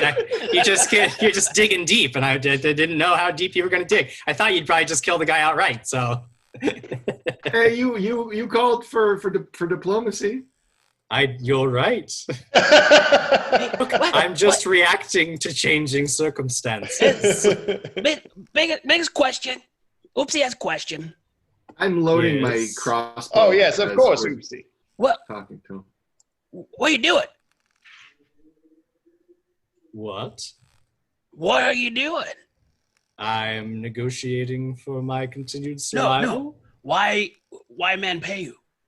He wanted whatever's in the cargo room. He was quite adamant. Seemed rather panicky about it. Perhaps something was stolen from him? I don't know. On that note, I would start heading downstairs to the cargo hold. Why do you believe that this man was from House Velasque? Because the coin he paid me, I traced back. Some of it was of a curious mint, and when I traced, I realized that the nations that some of the coin was from Soaring. So when I traced back all of the merchants who were doing business with Soaring, I know that many recent shipments have been made in the name of House Velasque. I'm really just kind of guessing, but it is the most likely answer, and you needed information, so I gave you what I could. Jim, can I use my mercantile lore on that? Yep. Nope. I don't know. That's a 7. Nope. I too would like to use my mercantile lore. Okay. That is an 18. Damn. 18. It semi-checks out. Not a whole lot of established noble houses are currently doing business with Soaring, because after the revolution, it was rather tricky for a lot of the noble houses, the official government houses, to do business with Soaring, because it would have been seen as favoritism on one side or other of the political upheavals in Soaring. So only recently have some houses begin opening up their business to merchant concerns in Soaring. So there are only a few houses that would have a few of the noble houses. A lot of private merchants are doing business, but a lot of the noble houses aren't. And House Velasque is one of them that happens to. We tie up now? Yeah, I think that's a great idea, Oopsie. I think we should tie him up. Let's go, and we should all go take a walk. Let's go follow Rias down and see what's happening with the cargo. Wait, are we tying up and then walking, or are we walking and then tying up? And we tie up, drag behind ship, and go see cargo. Yeah. When Goblin bad, Goblin go too rude. Think about what do. Well, Mr. Doppelganger, I do believe you are going to get tied up now, and then because you have been cooperative, I will vouch for your surrender with my compatriots. For your release. Excuse me. I'm sorry, I misspoke. For your release.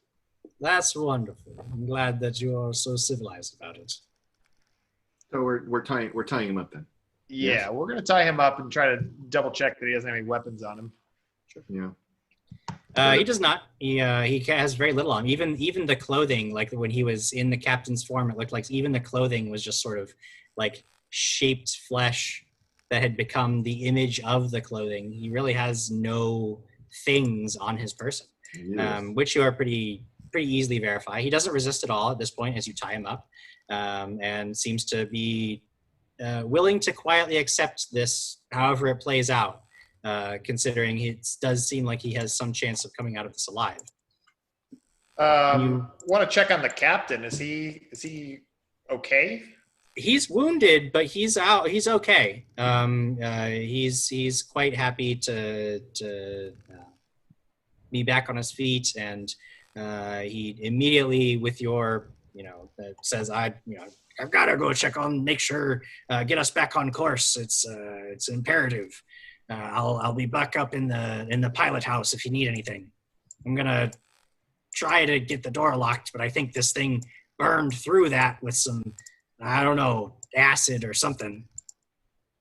And he rushes back up to the pilot house, leaving you guys alone with the doppelganger. And what should we call you, Mr. Doppelganger? Oh, I don't know that it matters so much what you call me. Let's just go with Big D for now. Okay, Big D. Yes, I quite like the sound of it. Well, all right, Big D. Let's go for a walk, shall we? Matt Mercenary, was it your intention to tie up his legs as well, or what's the deal? I think we should tie up as much of him as we can. I don't want him to have any kind of room to maneuver. He needs to be able to walk, though. I don't think we should. I'm not carrying him.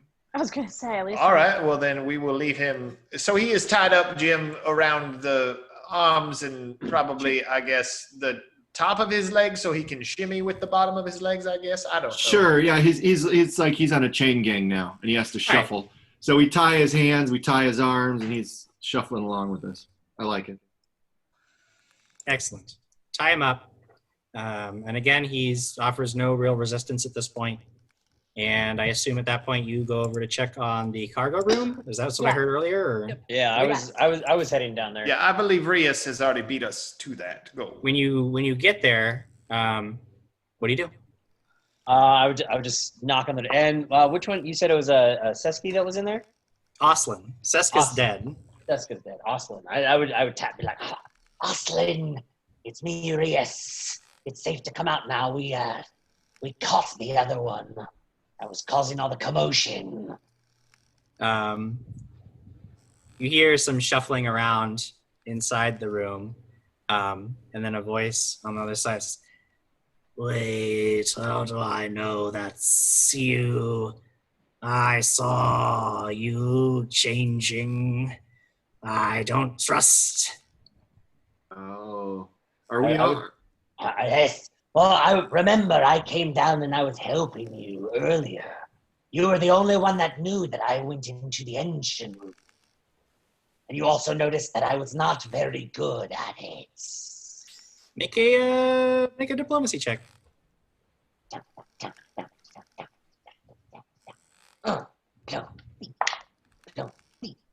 gonna be a 15.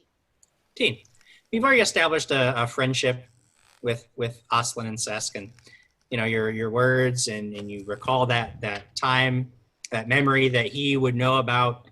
And then after it takes a good minute, you can almost see him on the other side of this door, thinking. But then finally you hear the clack of the key in the door and the sharp click of the door opening, and he opens it just a little bit and peers out, sees you standing there. Says, well, all right. I believe you, yes. You see he's got a huge knot on his head, but he's otherwise okay. He slowly opens the door and allows you to enter. Looks like everything is as you left it. Oslin has the ring of keys that you remember Sesk using earlier. He has it with him. I locked myself in here, hoping that it would keep me and the cargo safe when things went bad. But I think we're okay now. You want to come up with us? I think they might be taking care of whatever it was that was attacking all of us. And he agrees. Yeah, he goes with you. He actually seems more relieved once you rejoin the whole group, and he can see this creature, because it's sort of he sees everybody else and he sees this creature, and it seems to put him more at ease that he can trust that he didn't make a mistake by opening the door for you. With the captain now steering the ship, Oslin goes down into the engine room to both to make sure that you guys can actually get through the final hour of your journey, which you do without any other further issues. And you arrive at the docks of the little dock in Stay Hill Village. There are there's a constabulary force that is happy to take Big D off your hands if you're willing, so that you can meet with your contact in Stay Hill. And before too long, you are standing before a green-robed halfling wearing feathers, beads, and bits of bone woven into jewelry in her hair. She has a wild look about her, and a gnarled staff that the gnarled staff that she carries just screams druid. After brief pleasantries, she touches the side of the crate, and the wood begins to warp around her touch. The sides just sort of pry free of their own accord through magic. Once she's pushed aside the lid and the sides have fallen away, you all are now looking at the straw-wrapped statue of a human woman. Her eyes are closed, and her arms are folded over her chest. You would almost believe that she is just sleeping. The halfling woman sucks in a sharp breath, and her eyes are watery as though she might cry. She places a hand over one of the statue's hands and begins to cast a spell. A green glow falls over the statue, lighting it like green flames before sinking into the stonework. Before your eyes, gray stone turns the color of pale flesh, and rigid folds of a carved gown become silk. Her eyes fly open as she gasps for air and sits upright. This stone-turned-to-flesh woman grabs the halfling in a tight embrace and kisses her before breaking away and leaping to her feet and turning to you and says, "Thank you. Oh, thank you. You really are heroes. I'm so sorry for all the secrecy. I'm actually the one who hired you. I had to get out of the city, and my father would never allow it. And this was the only way I could think of to get away without him knowing." And when you explain what happened on the voyage, she gets real sad. She's like, I guess he must have found out anyway, but luckily I had you to help and get me safely here. I thank you so much for your service. Really, you're truly heroes. You hear that, McCree? We're heroes. And Philip flies out of the bag and does a little dance. Oopsie offers her a pickle. She eagerly accepts. It's very hungry work being a stone statue. I was gonna say I would also tell. What was the name of the ship? Did we ever catch the name of the ship was the Cloud Skip. I would just tell them, make sure that also thank the Cloud Ship, the crew from there. There's only 2 left, but they were very imperative into helping us get you here as well. Yes, the halfling woman who helped the statue become her regular old self, vows to do everything that she can to take care of Sesk, and perhaps there's even a way that he can be restored to life, though it would require quite a bit of effort and calling in a lot of favors from some of her more powerful friends. But it could be done. Perhaps some of the damage that has been done can be undone. All thanks to your efforts. And with that, we have completed another of our heroic endeavors. Yes! No! You did it! You won! We did it! You all will be paid.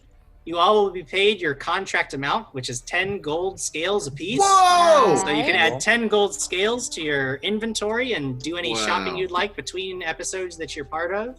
Well, Rady also convinced the guy to give us money, so we're gonna get that out of him to get an additional 20 gold apiece. The problem is that after he's remitted to jail, Kavalosha freezes all of his accounts and establishes dominion over all of his assets. So there's really no legal way for you to claim the money. It's without just decades of paperwork. It's really a real shame. I'll allow it, Jim. Yeah, Jim. What's happened to you? Who hurt you?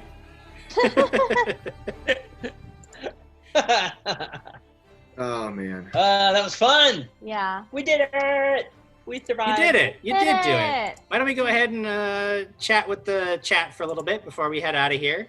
Let's chat with the chat. I Chat have with the Silent- chat. Silent H says, you know they say vegetables scream when you cut them. Stop.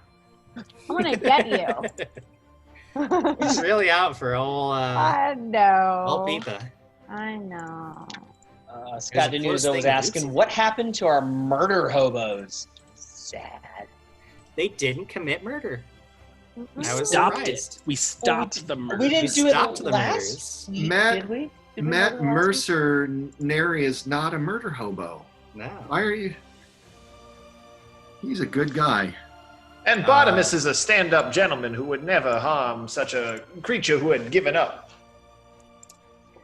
Voss wanted to know about the currency they were talking about. Yes, in Thaspir, their gold pieces are gold scales. They have gold scales, silver talons. Those are the two coins they mint. Tisk tisk, Voss. You got to look at the world anvil, man. It's all there. Yeah. Why are you not looking at the world? Come on. Come on. Jim has spent countless hours writing and creating this entire world, and it's out there for everyone to read, or mostly everyone, I think. I don't know if there's a currency page on there, to be fair. I'm not Oh, sure. shoot. Okay. I know it's Martinez- mentioned in several articles, but I don't know if there's a specific currency page. I'm going to try to put my foot in my mouth now. Lucas Martinez says, "Oh, a runaway noble fancy lady. Yep, this is going to affect the world of Anthem somehow. Just wait." Just wait.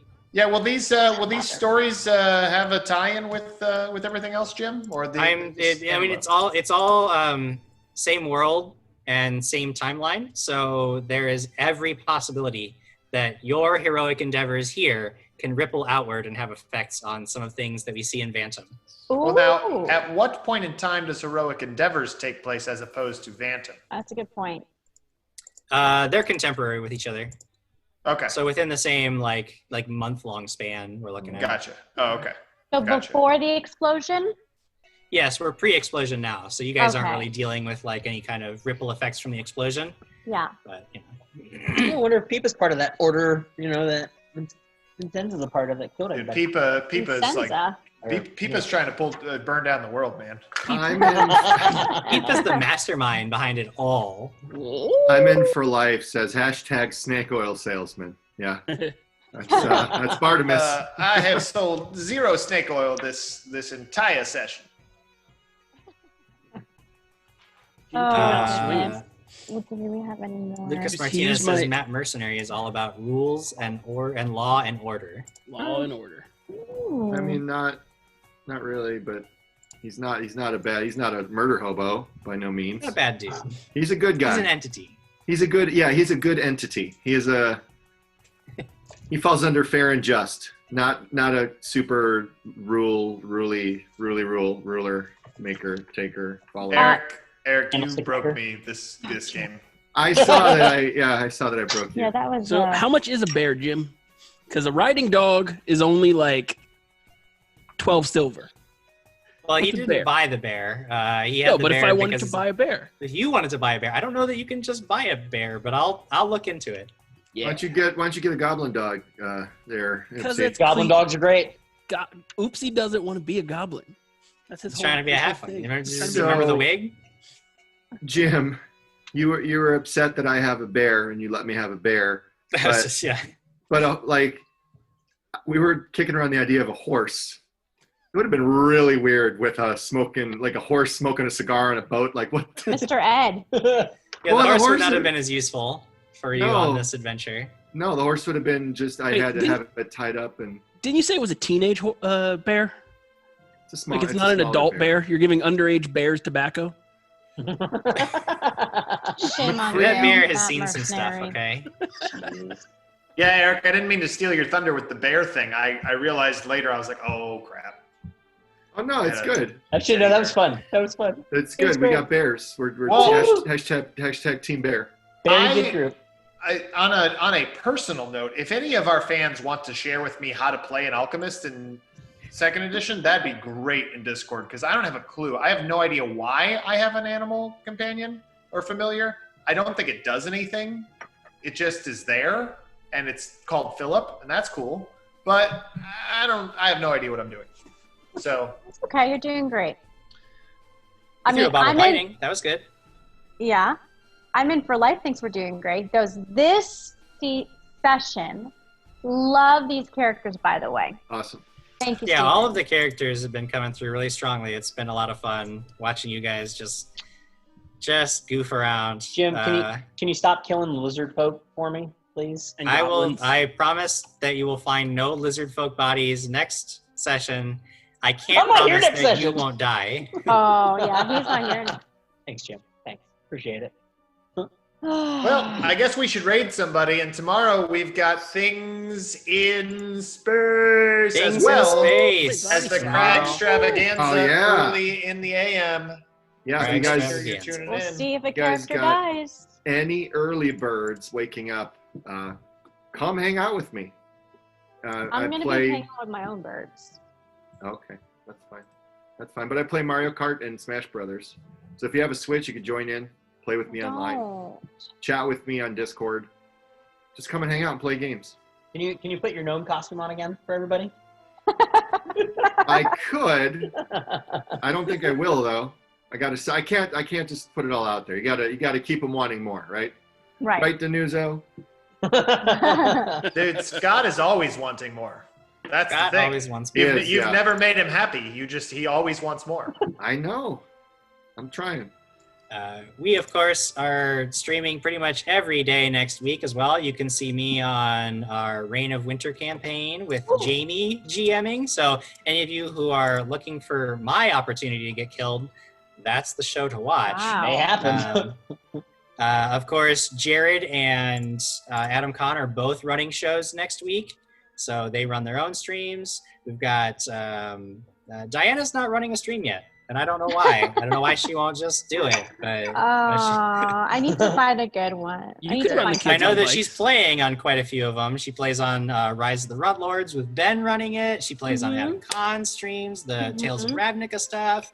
I know Adam Rady is playing on Jared's campaign. So, I mean, like, we've got a whole bunch of you. You'll see all of us all next week. And, of course, we've got more heroic endeavors next week.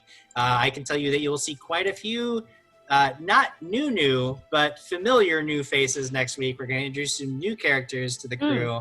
New news tomorrow. That's no. Oh no, that's yes. no tomorrow. But make sure that you are following us at the DaT Network so that you can see our schedule as it goes up during the week.